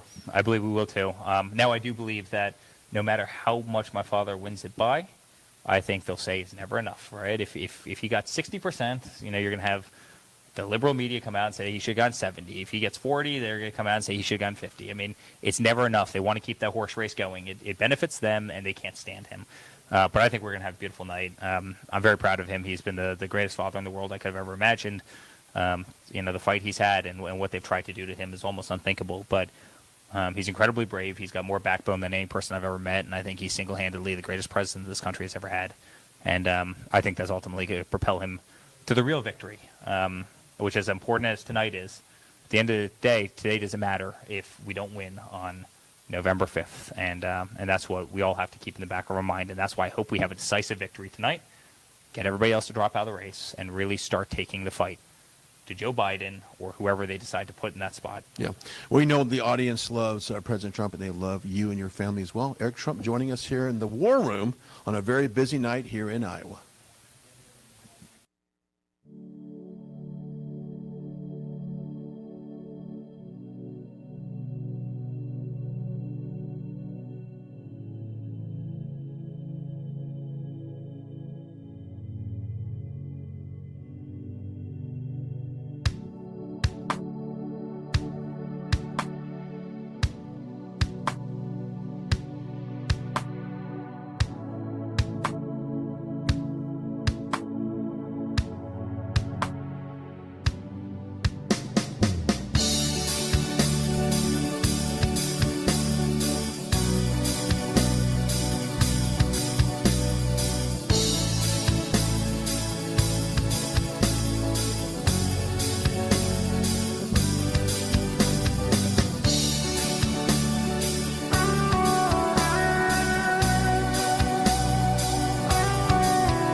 Welcome back. Any minute from now, the 45th president will take the stage to an eager New Hampshire crowd as they have waited for hours outside, now inside. At least, hey, guess what? Being inside on a northeast winter cold day, not as bad as Iowa, but definitely cold out there. Snowed about 3 to 4 inches of snow today. That's tapered off, but now comes in the extreme cold weather in the Granite State. But at the end of the day, these people there's still energy, a lot of energy. It's interesting when the speakers in the pre-program were delivering their speeches, you can tell there's a whole groundswell of new energy in 2024 because after a great win in Iowa, it just really kind of solidifies what we've seen in the polls, what we've seen on the ground with the people, what you've seen on social media, whether it's Truth Social or even X or on Right Side Broadcasting Network. I mean, with all of these stories that are being told that are on the right side of things, the truth of the matter. So the people will go wild here to see President Trump. And also, who will his VIP, not VP, but VIPs be once he takes the stage? We know that Vivek Ramaswamy will be in attendance tonight. Will he be on the stage talking about the president and America first? Who else will show up? We will see. You will see. We are just glad you are here, live in Atkinson, New Hampshire. About 24 hours from now, Right Side Broadcasting Network will go live from Portsmouth, New Hampshire, as we continue the first in the nation primary, which will be on the 23rd of this month. 7 days away, exactly 1 week from the primary in New Hampshire. What will the other candidates do? Will they stay in the race? Will they drop out? We will see that as well. It's a big week in news. It's a big week in politics. It's a big week for our country, as is every week. The president leading in the polls just like he was in Iowa. A considerable lead here in New Hampshire. You are watching Right Side Broadcasting Network. If you'd like, go ahead and send this link to as many people as possible. As people are getting home or are home, maybe just had some dinner, why not watch what the president says? See who is on stage tonight with the president. If you'd like to follow Right Side Broadcasting Network on Truth Social, it's at RSBN. My name is Matthew Alvarez. If you'd like to follow me on Truth Social as well. We are looking forward to a fun crowd tonight. We'll see what the president says. Will he bring up any of the hate, let's be real, the hate speech that has been discussed on some of the mainstream networks last night? Will he talk about Agenda 47? Of course. He will talk about his policies. He will talk about what he can do to help bring our country together. He has a whole team. I just saw Carolyn Levitt. I saw Jason Miller. Last night, you saw a number of staff, his family, friends, join him for that victory speech in the Hawkeye State. Well, next up is right here. You're looking at it live on Right Side Broadcasting Network. Go ahead, send it to as many people as possible.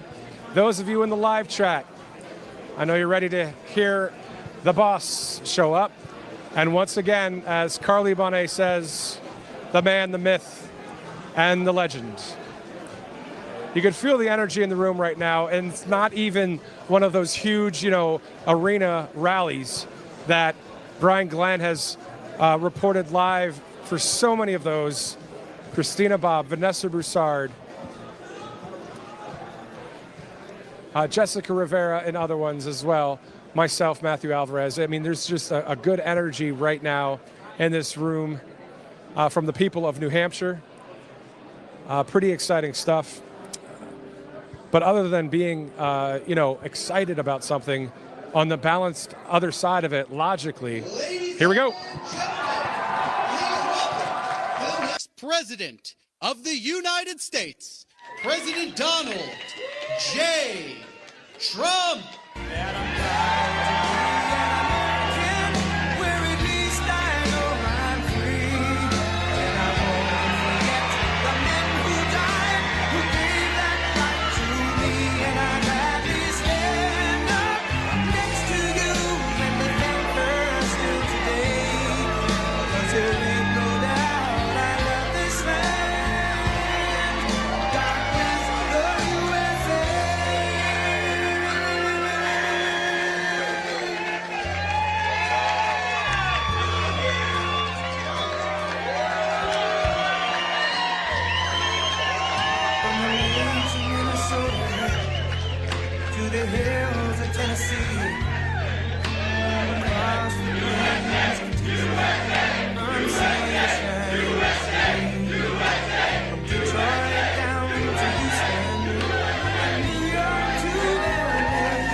If you think that it was easy to get here tonight, you are wrong. That was.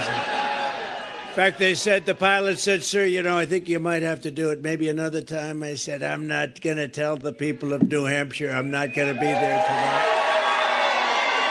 This was a little bit rocky tonight, I will tell you, but I'm glad we made it. And that would have been a pretty big story, right, if we didn't make it. I mean, didn't make it. I'm thrilled to be back with the people of the great state of New Hampshire, with thousands of proud, hardworking American patriots, which is what you are. As you know, last night we had a record-setting evening in Iowa. What a great place that is, too. The largest margin of victory in GOP history. Is that good? Is that good? And the previous record, as you know, was 12 points, so we beat it by more than 30 points, so that was really something. That's a long year. That's a lot of years, so we were honored by it. They're really great people also. The whole country is great, frankly, and they want to see change. They want to see change. Because right now our country's not doing too well. We're laughed at all over the world. This is not going to happen for long, but I do worry about 10 more months with these people, because they can do a lot of damage. What they're doing to our country is very sad. We were the first candidate ever to get more than 52% of the vote. We now have our eyes on a very special place. You know what that place is? New Hampshire. And I know that New Hampshire will never let us down, just like in 2016. You remember that? We came in here and we won in a landslide. 2016. It's time for the Republican Party, however, to unify, come together, and move forward as one team. We have to beat crooked Joe Biden. We have to beat him. Our country is at stake, and we need to focus on all of our resources. We have to put them into energy and effort and defeating Biden and all of these radical left lunatics, what they're doing to our country. We can't let it happen. We cannot let it continue. We're going down, and we cannot let it continue. Last night, I was honored to receive the endorsement of a man who has become a true leader and earned the admiration of so many patriots. I've been a friend of his, even though we were competing against each other. But I was a friend of his, and we got along. And he was saying he's a great president. I kept saying, why is he running? He keeps calling him a great president. But he's a fantastic guy, a very smart guy. He's got some tremendous ideas. And he's young, and he's got some young ideas, too, and that's a good thing. So he has a big, beautiful, bright future ahead. Vivek Ramaswamy. Come on up, Vivek.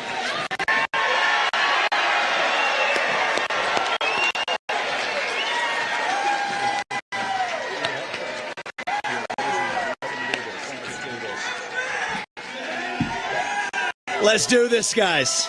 It's good to see you. It's good to be back to New Hampshire. We miss you guys. We're going to make this happen, and you guys know this well. You know this man. You know why we're here. Patriots across the state. We are in the middle of a war in this country. That's what this is. It's not a war between black and white. It's not between Democrat and Republican, even in a deeper sense. It's between the permanent state and the everyday citizen. Between those of us who love the United States of America and a fringe minority who hates this country and what we stand for. And right now we need a commander-in-chief who will lead us to victory in this war. That's what we need in this country. You got to know you're in a war to win one. You can't win one if you're asleep at the switch, have your head stuck in the sand like most Republicans. And I think that's going to require somebody who isn't bought and paid for, a businessman, not a politician. Anybody heard of that? And that's why I was in this race, but I'll tell you, the people of Iowa spoke loud and clear last night, and I'm a big believer that we, the people, create a government that is accountable to us, not the other way around. That we, the people, choose who leads this country. And so we heard we, the people, last night, and that is why last evening I met my friend here. We met in person, and I told him that I would endorse Donald J. Trump, President of the United States, and do everything in my power to lead us to victory in this war. It is a 1776 moment right now. That's where we live right now. You want to know what does it mean to be a Republican today? It means we believe in the ideals of 1776. Ideals like freedom and merit and the pursuit of excellence. That you get ahead in this country not on the color of your skin, but on the content of your character and your contributions. And affirmative action and DEI. We are done with the nonsense. Send it back home. It means you believe in the rule of law. And I say this as the kid of legal immigrants to this country. That means your first act of entering this country cannot break the law, and that is why we need to use our military to secure our own southern border in this country. That's what it means to stand for the rule of law in the United States of America. It means the people we elect to run the government needs to be the ones who actually run the government, not the shadow government in the deep state that runs the show today. This man is going to get in there this time around and actually shut down that deep state. Not messing around this time anymore. That's how we win this war in this country. And the way we're actually going to do this in the long run and win this time around is with elections we need to secure in this country for the long run. You want to know what needs to happen in this country? Single day voting on election day as a national holiday with paper ballots, government issued ID to match the voter file, and English as the sole language that appears on a ballot. And I'm confident this man will be the one to get us there. And this is how we get our country back. Not black or white, it's deeper than that. These are the ideals of the American Revolution. And you know what? We do have some enemies that we need to defeat on the other side, but we have challenges to address in our own party right here at home. So you know what? If you want somebody who's going to foist onto you to use your social media account, you want to use a driver's license to do it, to have the right to use the internet, this man's not your man. There's another candidate in this race who'll do that for you. It's Nikki Haley. You want to cut Social Security, you want to cut Medicare, you want to cut veterans benefits so we can fork over more money to Ukraine so some kleptocrat can buy a bigger house? Vote for Nikki Haley, not this man right here. But if you want to actually put an agenda that puts Americans first, to say that the moral obligation of your leaders is to the citizens of this country, not another one, there's not a better choice left in this race than this man right here. And that is why I am asking you to do the right thing as New Hampshire and to vote for Donald J. Trump as your next president, because we're not working with a lot of time here. If our kids are in high school before we get this right, we don't have a country left. That's what it means. We've been celebrating our diversity and our differences for so long that we forgot all of the ways that we are the same as Americans, bound by that common set of ideals that set this country into motion. We believe those ideals still exist. This man is going to be your next president to revive them. E pluribus unum, from many, one. And you know how we're doing it? We're doing it by speaking the truth at every step of the way. There are two genders in this country. Period. That is the truth. Fossil fuels are a requirement for human prosperity. Drill, frack, burn coal, embrace nuclear energy. Reverse racism is racism. An open border is not a border.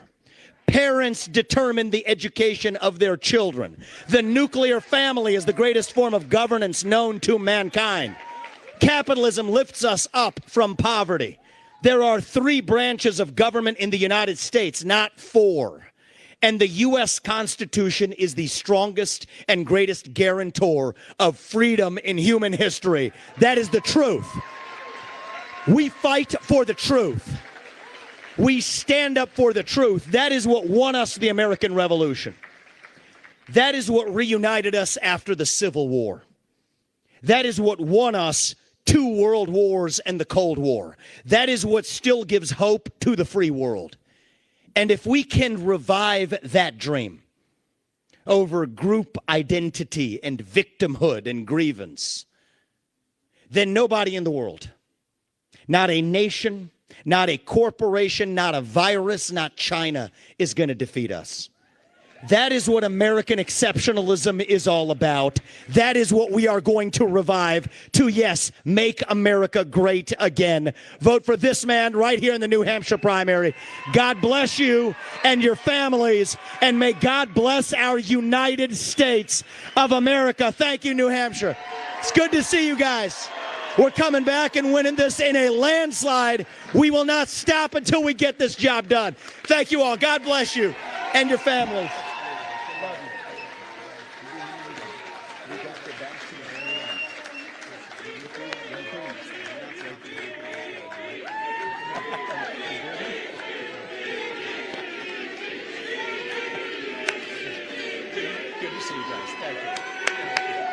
Thank you. Thank you.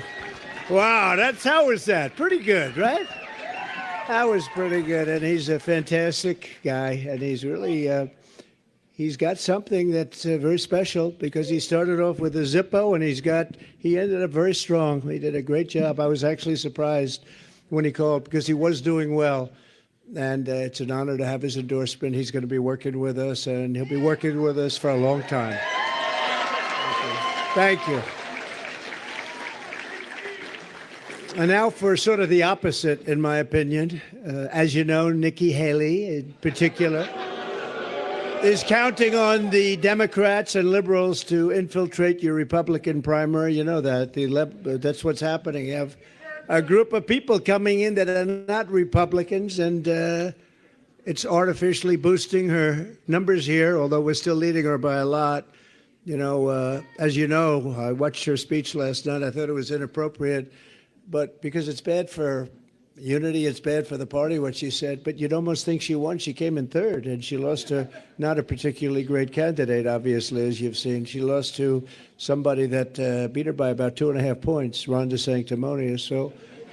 So I'll tell you, we have these two people. We really got to get back onto Biden and beating the Democrats and not wasting a lot of time with these two. They're supported by some people that you don't want to have support. And the reason they're doing it, and I will tell you, so we had a very interesting thing. We were making the speech last night. It was called a victory speech. Yeah, please sit down. And everybody can see back there. That's a big crowd. This is a nice crowd of people.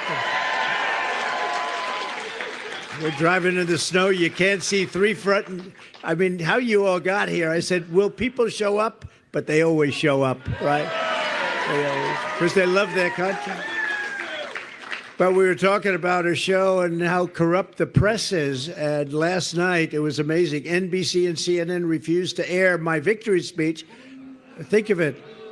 Because they are crooked, they're dishonest, and frankly, they should have their licenses or whatever they have taken away. They put on Nikki Haley. She came in third, a distant third, a distant third. And they put on Ron DeSanctimonious, who came in a boring second. Now, we don't talk about him too much because over here he's polling at 4%, so we'll save him where he seems to go up, but we haven't found that place yet. He's gone down a lot. She's not doing particularly well, but she had one phony poll. She walks around with a poll saying she's up in Biden by 17. That poll is about 3 months old, and it's a fake poll. And from every other poll, she's just about down in every election. We're up every single poll for the last 2 months against crooked Joe Biden. But people behind Nikki Haley are pro-amnesty, they're pro-China, they're pro-open borders. These are the people that are backing her. They're pro-war. We don't want war. We got out of all the wars. We beat the hell out of ISIS. They're pro-Biden, frankly. And if she wins, Biden wins. And if Biden wins, New Hampshire cannot win. You're going to lose, and bad things happen. We had the greatest country in the history. In our history, 3 years ago, we had the best borders, we had the best economy, we had no inflation, we rebuilt our military, we gave you the biggest tax cuts in history, the biggest regulation cuts in history. Nobody's done what we've done, and especially, frankly, for this state. If you want a nominee who is endorsed by all the rhinos, globalists, and demented never-Trumpers, and never-Trumpers, they're a dying breed, I will say, like a guy like Rhino Paul Ryan, he was so bad for us. Liberal Larry Hogan, that's another beauty. Open borders, Rhino Charles Koch. Charles Koch, he spends a lot of his inherited money on elections, but not so much. But he has been giving Nikki a lot. He wants open borders. He's pro-China. He's not pro-U.S. And crooked Joe Biden's biggest donors, then Nikki Haley is your candidate. If you want that, we need strong borders. We need free and fair elections. And if you don't have those two things, and I'd love to add in, we need an honest media, because we don't have an honest media. The Democrats are supporting her because she's easy to beat. You know, the Democrats are funding most of her campaign, and they're doing it because they want to run against, they don't want any more of Trump.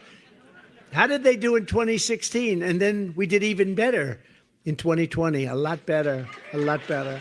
Millions and millions of more votes. They don't want us. They want her. They're really, she's probably their first choice, and Ron DeSanctimonious is their second choice. And I'm their last choice. And, but they're a party of disinformation. They see we're leading. Rasmussen just came out. Did you see that? Rasmussen, highly respected. They just announced that the nomination for the Republican Party is over. They just said it's over, that Trump won. Now, I don't know how they can do that twice. But I guess they looked last night, and they looked at all of the different states. We're beating her by, many, many, many points in South Carolina. She's the governor of South Carolina, and she's losing by 50 points. That's not a good sign. And very shortly, we go out to Nevada. We're beating her by about 90 points. So we're beating everybody, and we're beating maybe more importantly, although we have to get there, but more importantly, we're beating crooked Joe Biden in every poll. We're beating him by 11 points in Michigan. We're beating him in We're beating him all over. I mean, we're beating him in Pennsylvania. We're beating him in South Carolina. Every poll that they take. And by the way, we're beating him very big in a place called New Hampshire. Have you ever heard of it? Have you heard of it? If you want to defend your honor, and if you want to defeat the radical left Democrats and save America, you must vote for your favorite president of all time, Donald J. Trump. That's me.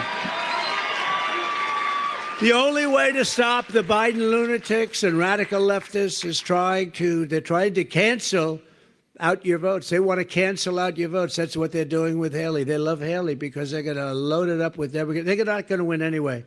They're not going to win anyway. They're not even close. But they're going to load it up with Democrats and independents. And that's not what the Republican Party is about. We love Democrats that want to vote for us, and we love independents especially that want to vote for us. But it's not what the party is about. But you have to go in big numbers on January 23rd. That's Tuesday, next week, January 23rd.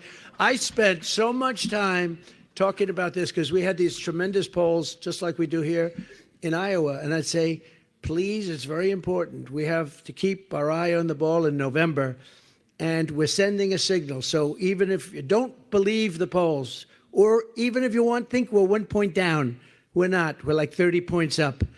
But don't believe me. You have to get out and you have to vote. I joked the other night. I got a little heat for it. I said, listen, darling, you're not feeling well, but I don't care. You have to get up. We have to vote. We have to. But I'm not feeling well. It doesn't make any difference. You have to vote. And I went a step further. I said, even if it means the ultimate, you got to vote. Because we've got to save our country. All the information you need is available at nh.donaldjtrump.com. Everything's available. So we do have to create the margins. We're going to be in great shape in terms of winning, but the margins, and I think that's why we got, I guess, 52%. They said it would be almost impossible to get over 40, and we got 52% last night, which is great. Biggest margin in history.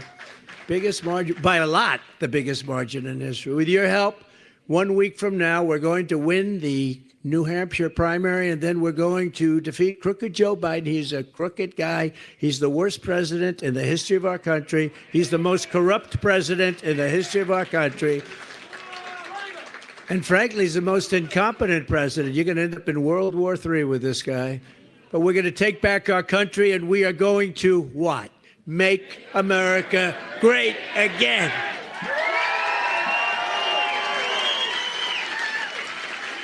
One of the most important questions is, and I'm having to answer it all the time, it's the candidate. What candidate can rescue the American economy and save the American dream? You know, you don't hear. When was the last time you heard the phrase American dream? You know, you used to hear it all the time. Well, you hear it with me, and you heard it 4 years ago, 3 years ago, but you haven't heard that term in a long time because there is no American dream. It's survival now, and it's embarrassment. And you take a look at what they did with Afghanistan. The most embarrassing moment in the history of our country. 13 soldiers dead. We left hundreds of people there that should have been brought out. They're hostages. And we left $85 billion worth of the best military equipment in the world. And they're now one of the largest sellers of military equipment. They don't need 700,000. Think of it. 700,000 rifles and guns. 700,000. They sell them. They make a fortune. We left them there. 70,000 vehicles, many of them armor-plated, costing millions of dollars, millions and millions of dollars. We left all of this there. We are like a country run by fools. We're run by fools, and we're going to take it back, and we're going to take it back quickly and methodically. We're going to win that election. We're going to go back into the White House, and we're going to drill, baby, drill, and we're going to strengthen up our border like we used to have it. Remember, we had the safest border in history 3 years ago, and now we have the worst border probably in the history of the world. There's never been a border for any country, third world, banana republic. There's never been a border like this. There's never been. We're millions, and we'll fix it, and we'll fix it very fast. You know, all Biden had to do, you know, when he goes to the beach, because he's got consultants. We all have consultants, right? And they say, you look great in a bathing suit, Joe. And why did you go? And so, I mean, I've never seen a guy go to the beach so much, right? And he has a hard time walking in the sand because that's, sand is heavy. And he has an even harder time lifting one of those aluminum chairs that are meant for a child to lift, right? He can't lift it. And if he would have just gone to the beach and left our border alone, we had the most secure border. All he had to do is leave it alone. We had the best people. The Border Patrol are incredible. ICE are incredible. All of the law enforcement is incredible. We love our law enforcement. By the way, we are going to get immunity for our law enforcement so they can't get sued. In many places, I don't think here, but in many places, law enforcement gets sued and they say, go out, get your own lawyer. We're not going to represent you. Can you believe it? What they do to our law enforcement, well, we're going to give them immunity. We're going to grant them immunity. We're going to take care of their problem. Under the Trump administration, we had the greatest economy in the history of the world, with record low unemployment rates for African Americans, Hispanic Americans. By the way, have you seen our poll numbers with African Americans and with Hispanic Americans?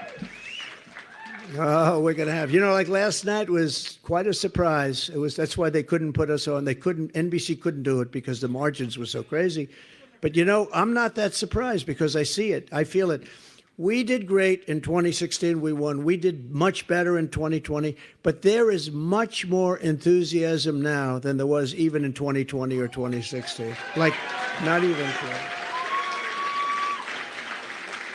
But we did better with everything, and we're doing better with women, with Asian Americans, with kids with MIT diplomas. Of course, that gets hurt a little bit now.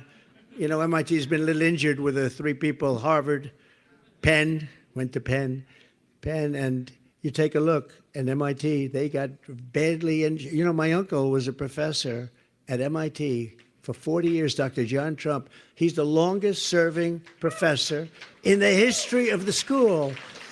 And he's up in heaven now looking down on us and saying, that's a beautiful place that he's speaking at with very beautiful people. But, he would be very embarrassed if he saw what was going on with MIT and all of the places. But whether you had a diploma from MIT or any of the great schools, or whether you didn't have a high school diploma, we had the best numbers in every single category that we've ever had. And we're going to bring it back there, and we're going to bring it back fast. It's going to happen very quickly.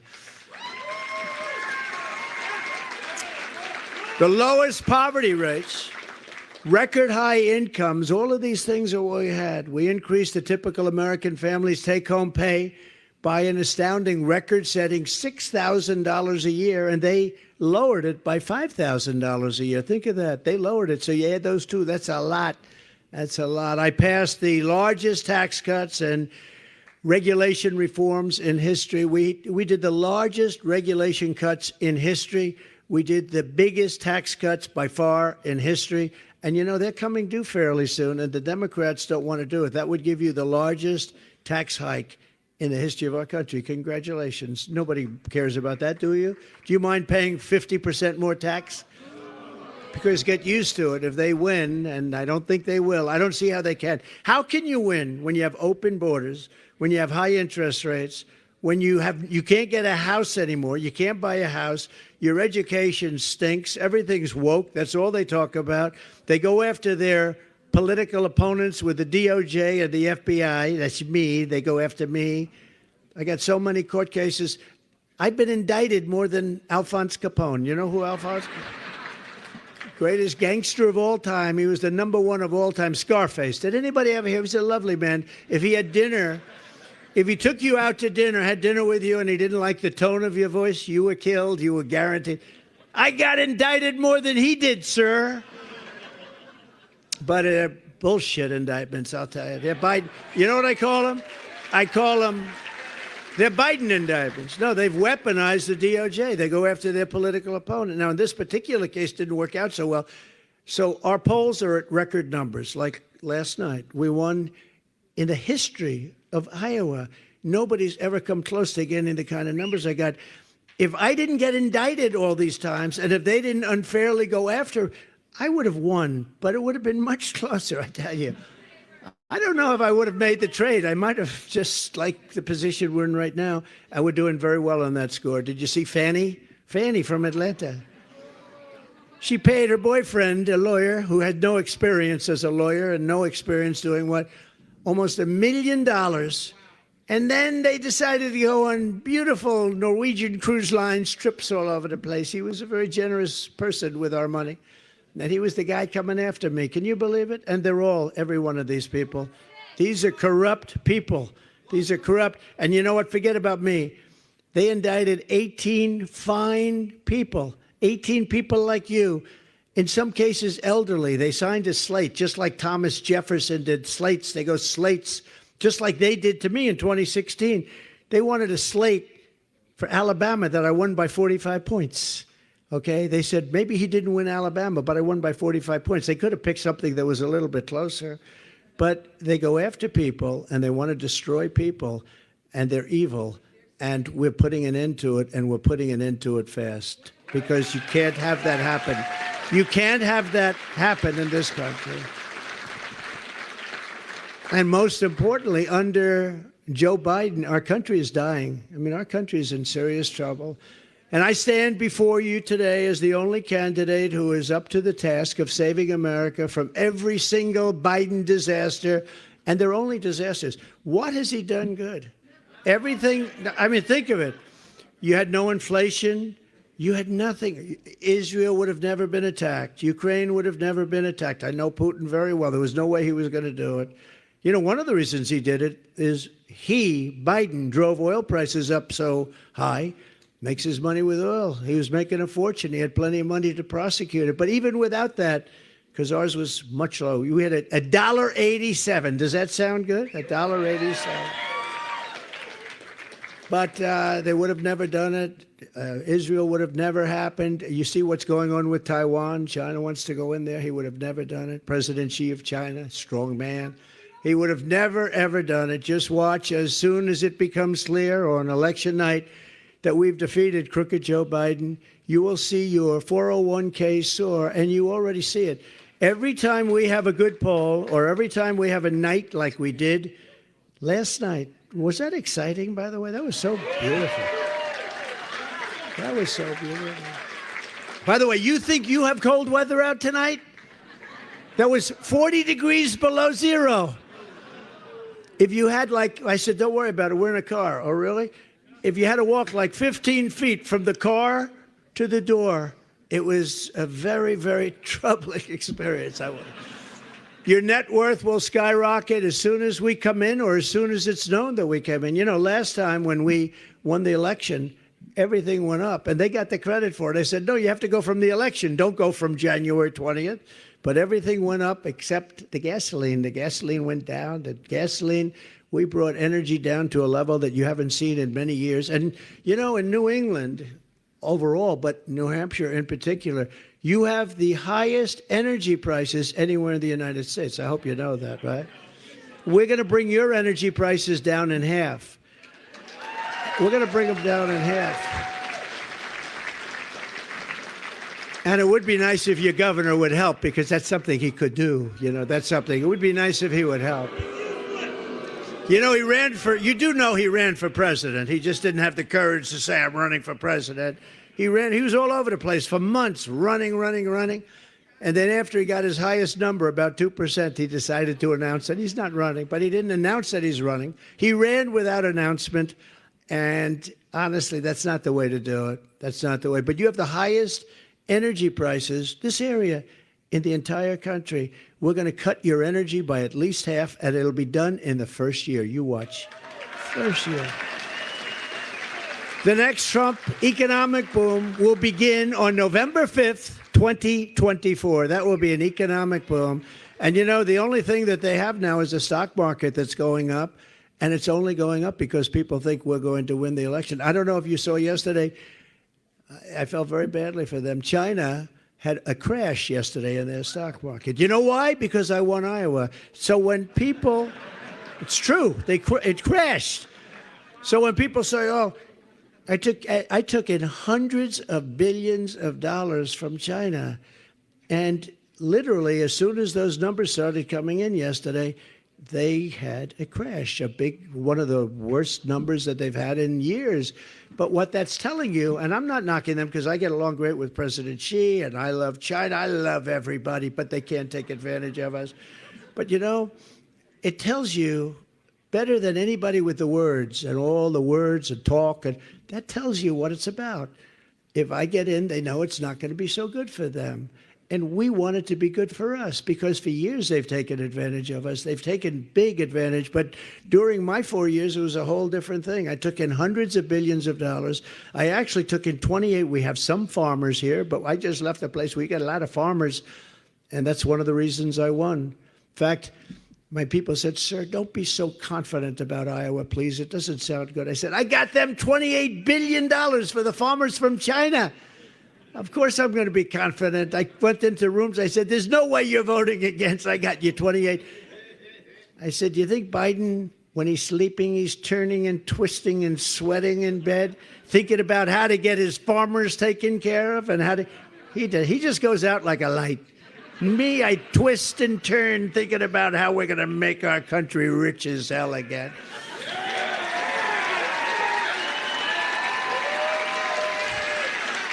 It's actually true. Yeah. Too bad, but it is true.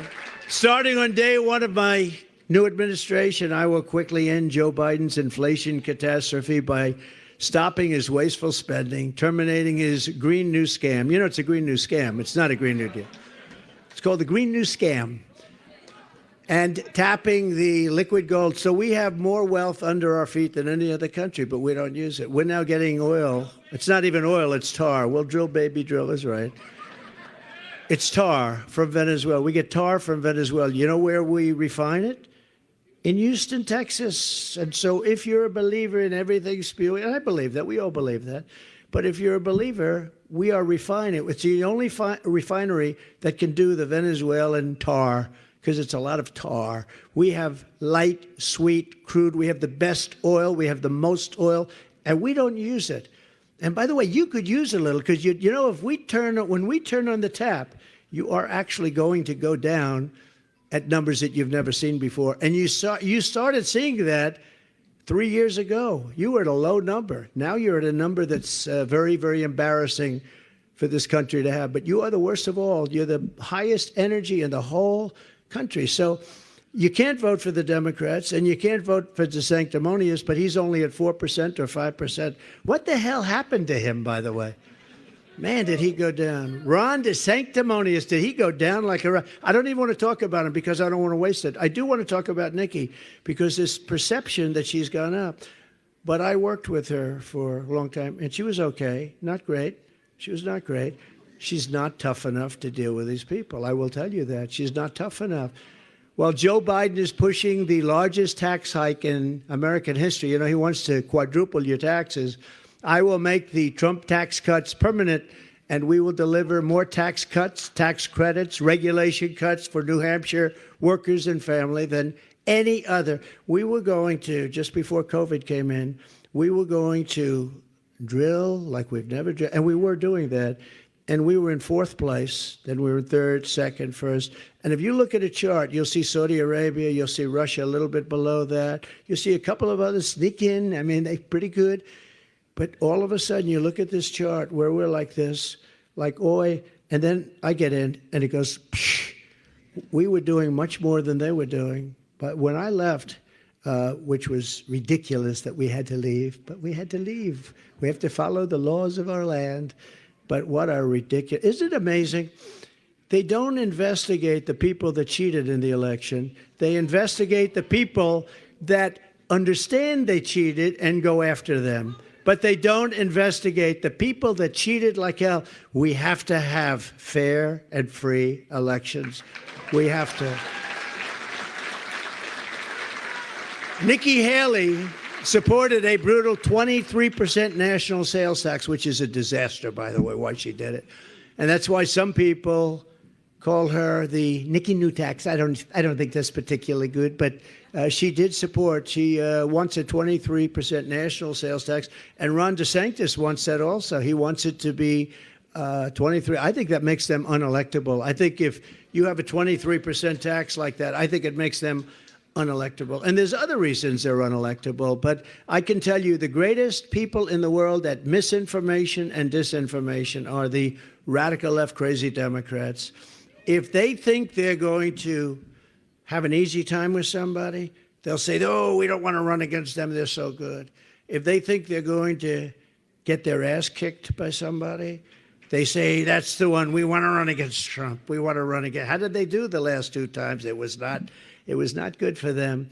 So we're going to take this country, we're going to turn it around, we're going to make it better than ever before, greater than ever before. The radical Democrats are looking to literally destroy our country. And sometimes you wonder, think of it, open borders, people coming in from prisons, from jails. There's a slight difference. Do you know what the difference between a prison and a jail is?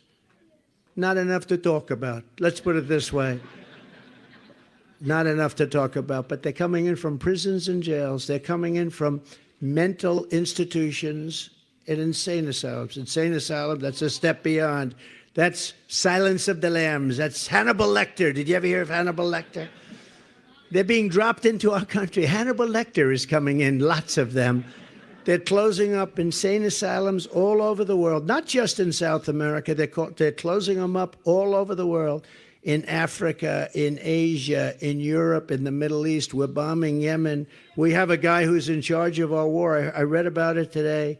He's using a laptop from his hospital bed. They couldn't find him, Secretary of Defense. And he's running the war with a laptop like a child would do, you know, like a child plays with a laptop. And these are the same people that ran Afghanistan into the ground. You know, I was taking everybody out of Afghanistan, but we're doing it with strength and we're doing it with dignity. We were coming out and they were afraid of us and they weren't doing anything. I spoke to Abdul, you know Abdul, the leader of the Taliban, and we had a rough conversation. And after that conversation, not one American soldier was killed for 18 months. And then you had that disaster by Biden where they took the military out first. No, you take the military out last. You get your people out first. You get your equipment out, and then you come out. But they took the military out first. We have those same people telling us about wars in the Middle East. You don't need wars because, you know, we built the strongest military in the world. We defeated, as you know, ISIS, 100% of the caliphate. Soleimani gone, al-Baghdadi gone, all of the big terrorists gone. We created a safe nation. We didn't have one terrorist attack in 4 years. I never said that during my 4 years because I say, I don't want to have it, and then the next day we have an attack. But we didn't have one terrorist attack. Iran was broke. I told China, I told all of the countries, anybody that does business with Iran buying oil, because they are really the purveyor of cash, but the purveyor of terror. They would give billions and billions of dollars out to Hamas, to Hezbollah, billions and billions. I say, anybody that does business with Iran, you're not doing business with the United States. Plus, we're going to put a tariff of 100% on all your goods that you send in. And everybody, including China, said, well, I guess we're not doing business with them. And they were broke. A congressman, well-known Democrat congressman, 2 weeks ago was on, I believe it was Deface the Nation. Did anybody ever hear of Deface? Ladies and gentlemen, Donald Trump on Deface the Nation. It is Deface today. Because they're dishonest, so they deface the nation, right? Or meet the fake press. But they were on Deface the Nation, and he said, you know, whether we like it or not, Iran was broke. They were broke. He used that term under the Trump administration. They couldn't do anything. They had no money. They had to survive. And we would have made it possible for them. All I wanted them to do is not have a nuclear weapon. Now they're 38 days away from having a nuclear weapon, and these guys don't know what to do because they're incompetent. Our leaders are incompetent. They're incompetent fools. They're 38 days away, they say, from having a nuclear weapon. Once they have a nuclear weapon, negotiation is going to be a whole different thing.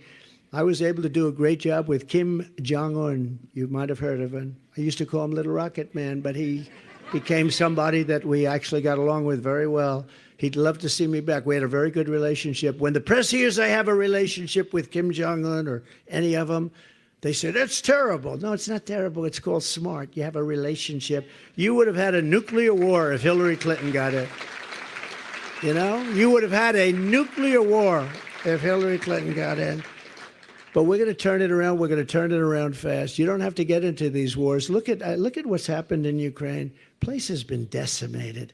Many more people are killed than you read about. You know, they'll knock down an apartment. You see the size of those buildings? They're long. They're like 3 blocks long. They'll knock it down. They'll say 2 people were injured slightly. No. Many people were killed. The real numbers will come out, and you're going to see many more people are killed in Ukraine than anybody thought even possible. The numbers are massive. And the cities are just being flattened. They're being leveled.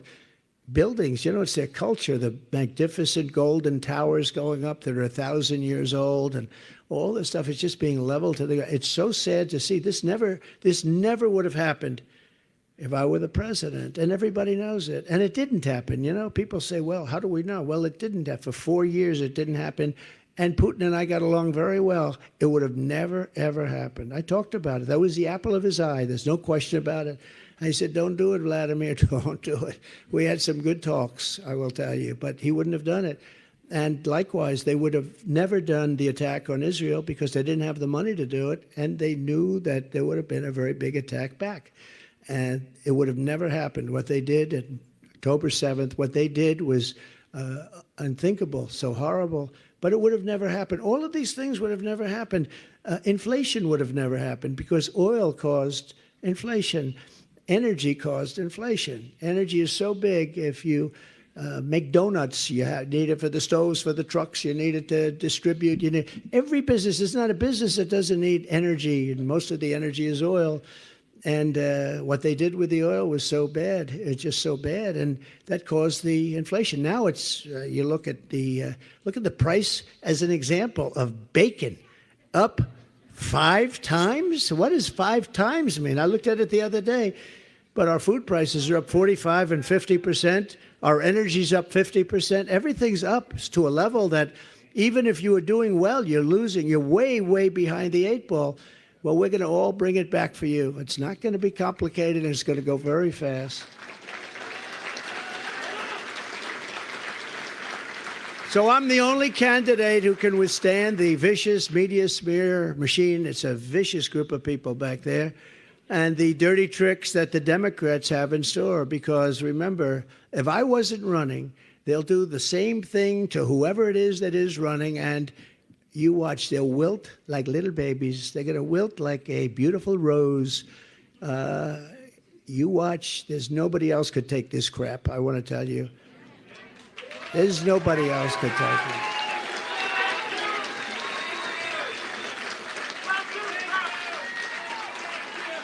Just think of the field day crooked Joe Biden and his media protectors would have. And they are protectors. They protect him. I mean, you see things that are so bad.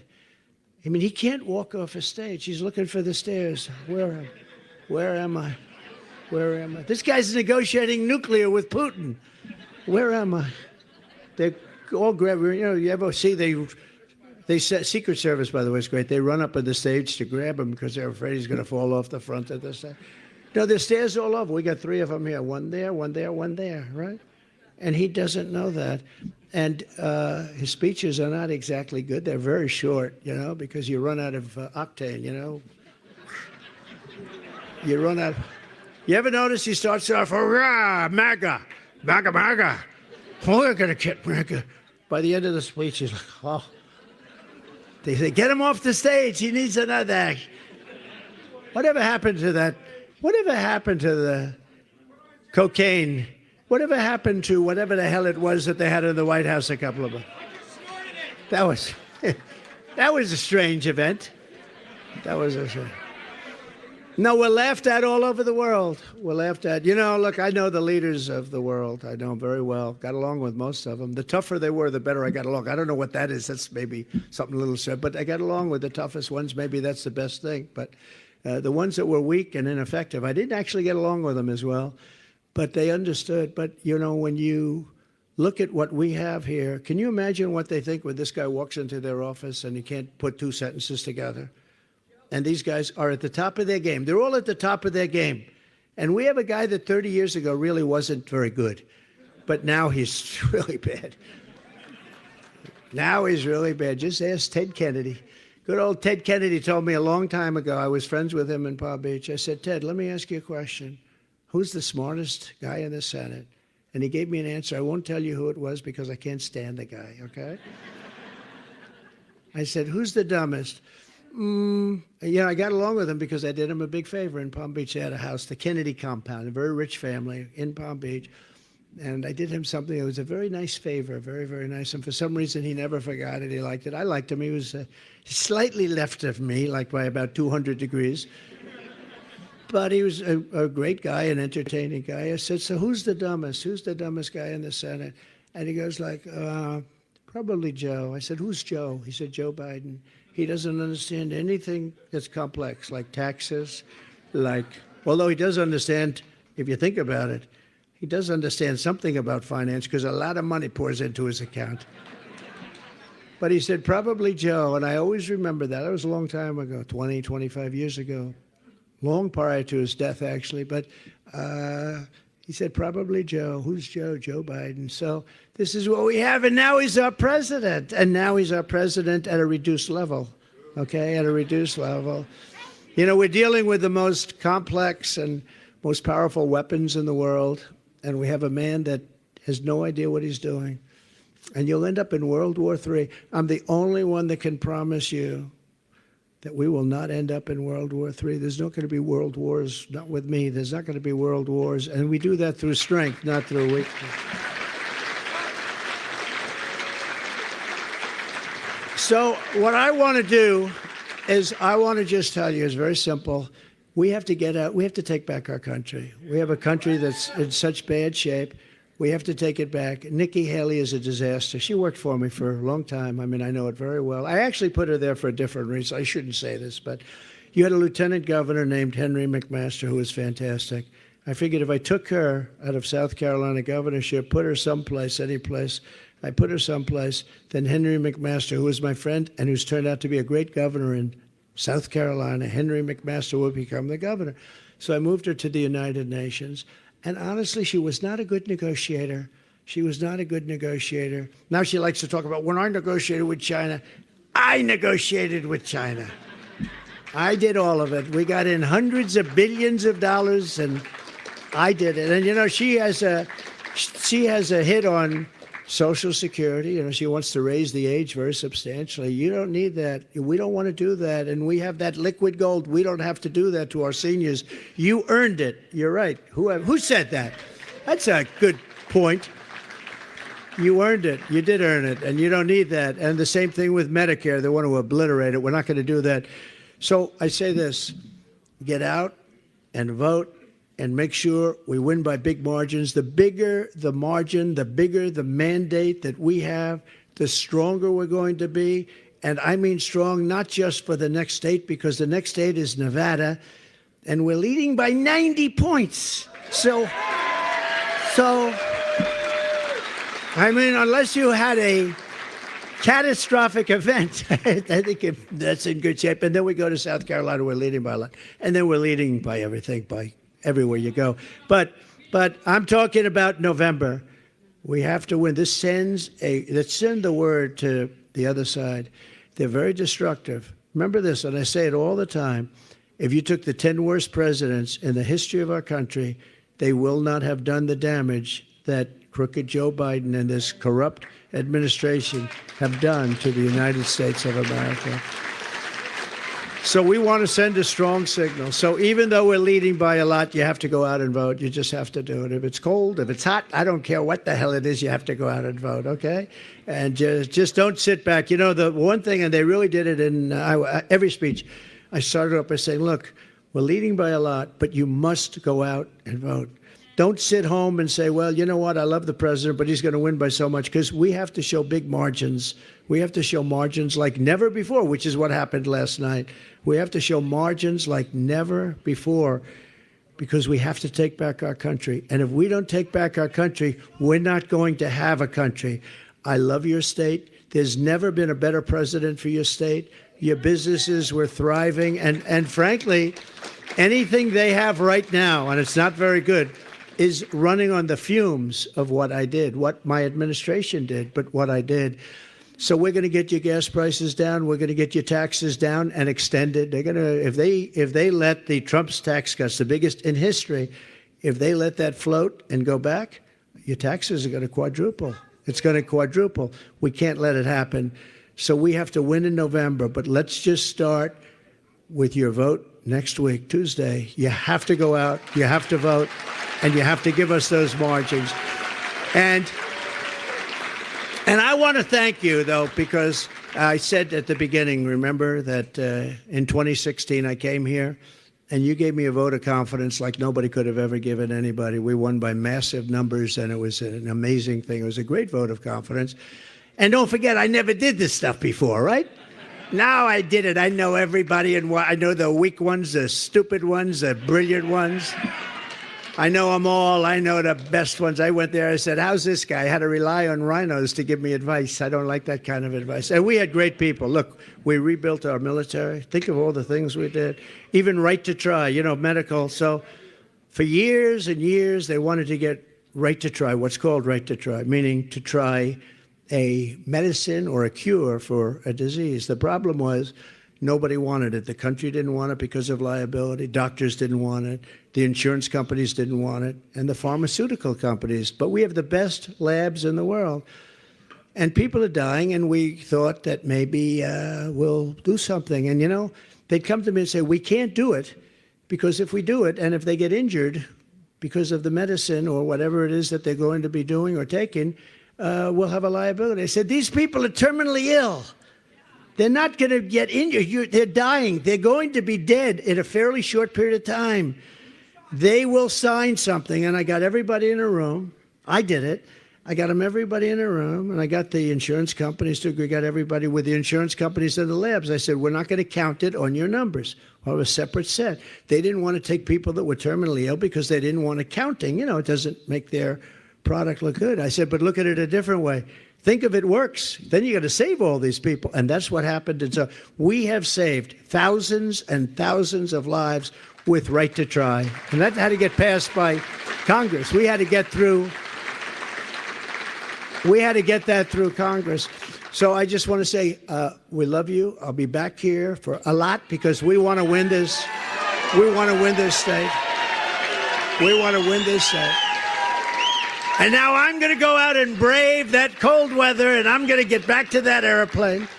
And then I'm going to go back to New York tonight, and then I'm going to go to one of these phony cases tonight where we have tomorrow morning early, nice and early. You know what I do? Here's my schedule for the next 4 or 5 days. I come here. I meet with great groups in New Hampshire. I then get on a plane late at night when it's snowing and freezing out. Wonderful. And the pilots say, sir, it's going to be tough. And I get there early in the morning. I go to a Biden witch hunt. And then I come here in the afternoon and I stop and we make speeches and we get your votes and all that stuff. But nobody's ever had to do this before. These people are disgraceful. They're a disgrace to our country. I want to just leave this. We are going to win on Tuesday at a level that maybe could even be bigger than what we just did last night in Iowa. And the greatest expression of all time, I think the greatest slogan, whatever you want to call it, it's called Make America Great Again. It's called MAGA.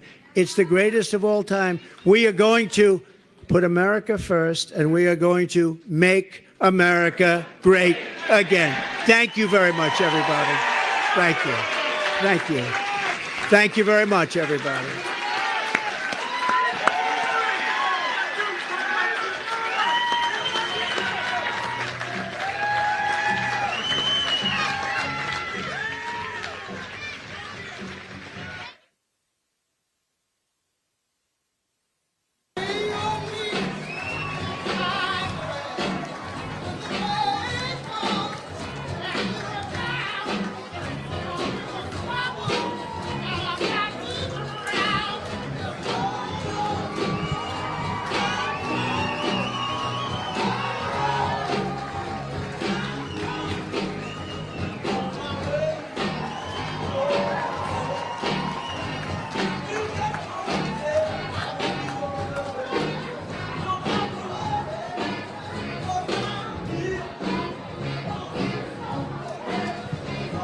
A great speech by President Donald J. Trump here in Atkinson, New Hampshire. You know, as you saw there at the end of his speech, he was very authentic and real, genuine, talking about his schedule back and forth between New York, possibly D.C., and here in New Hampshire. This is stop number one in New Hampshire for this campaign season for the primary, which is 7 days away. He will be in Portsmouth, New Hampshire tomorrow for a speech as well. Right Side Broadcasting will be live there for you for that coverage as well. I want to thank you guys so much for watching here on Right Side Broadcasting Network. Before we go, we have some great sponsors and partnerships with the following organizations and companies that are wonderful because they are Patriot First, America First companies, including Birch Gold Group. All you got to do, text Trump to 9898. Obviously, a number of countries are trying to devalue the U.S. dollar, but have a backup plan with Birch Gold Group. Once again, text Trump to 9998. Also, the tax network, the USA Tax Network. If you're dealing with a few tax issues, you see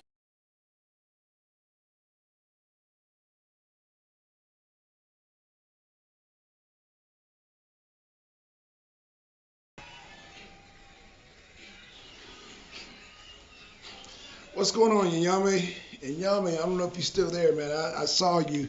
I was pulling up in my car. Yep, so I made it home just in time. Man, I left. Hold on. Oh, shoot. Man,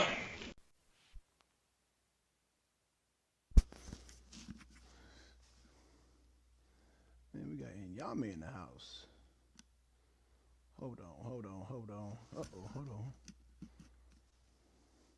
Check. Yep, hold on. Check. Okay. And Yami, damn, I hope he did. Man, he just left a comment. And Yami, he left, 10 minutes. I might have missed him. What's going on in Yami? So, there y'all have it. Again, that proves what I said earlier about Vivek Swamy. MD got on here and said, we don't know where Vivek Swamy's votes are going to go. It's obvious where Vivek Swamy votes are going to go. Oh, my gosh. You claim to be a prophet among men, or prophet among, whatever you call your title, MD. That's why you lost the bet, because you're not in tune with what the people want. And you said only 50% of the Republican Party is down with Trump. First of all, those people who are trying to boast Nikki Haley is from the Democratic Party. Yes. They're Democratic shills, hacks, operatives trying to bolster Nikki Haley. She's going to lose. And once she loses, that's going to be it because she's down. I really don't think she's that out of tune, like yourself, MD, to want to lose that bad in South Carolina, her home state. I don't really think that would be advisable for her, but who knows? I mean, if she is run on the same frequency than you are, then yeah, I guess she'll crash and burn in South Carolina after losing in New Hampshire. So,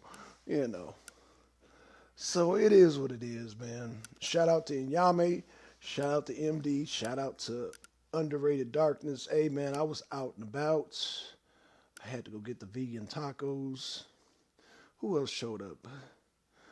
Man, shout out to everybody who showed up, man. Appreciate y'all. With that being said, I am going to close it out. And, New Hampshire, man, we're going to stream that.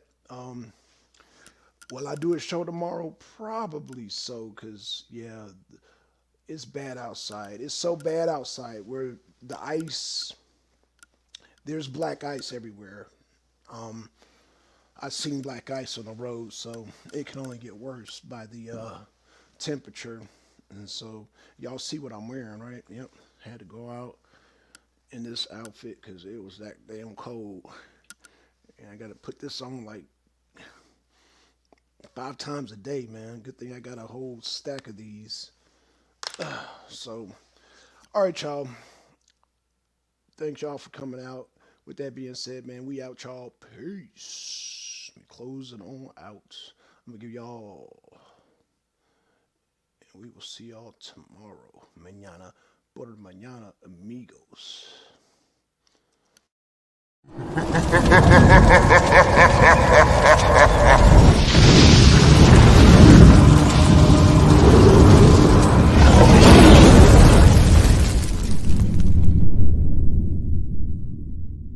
The Arena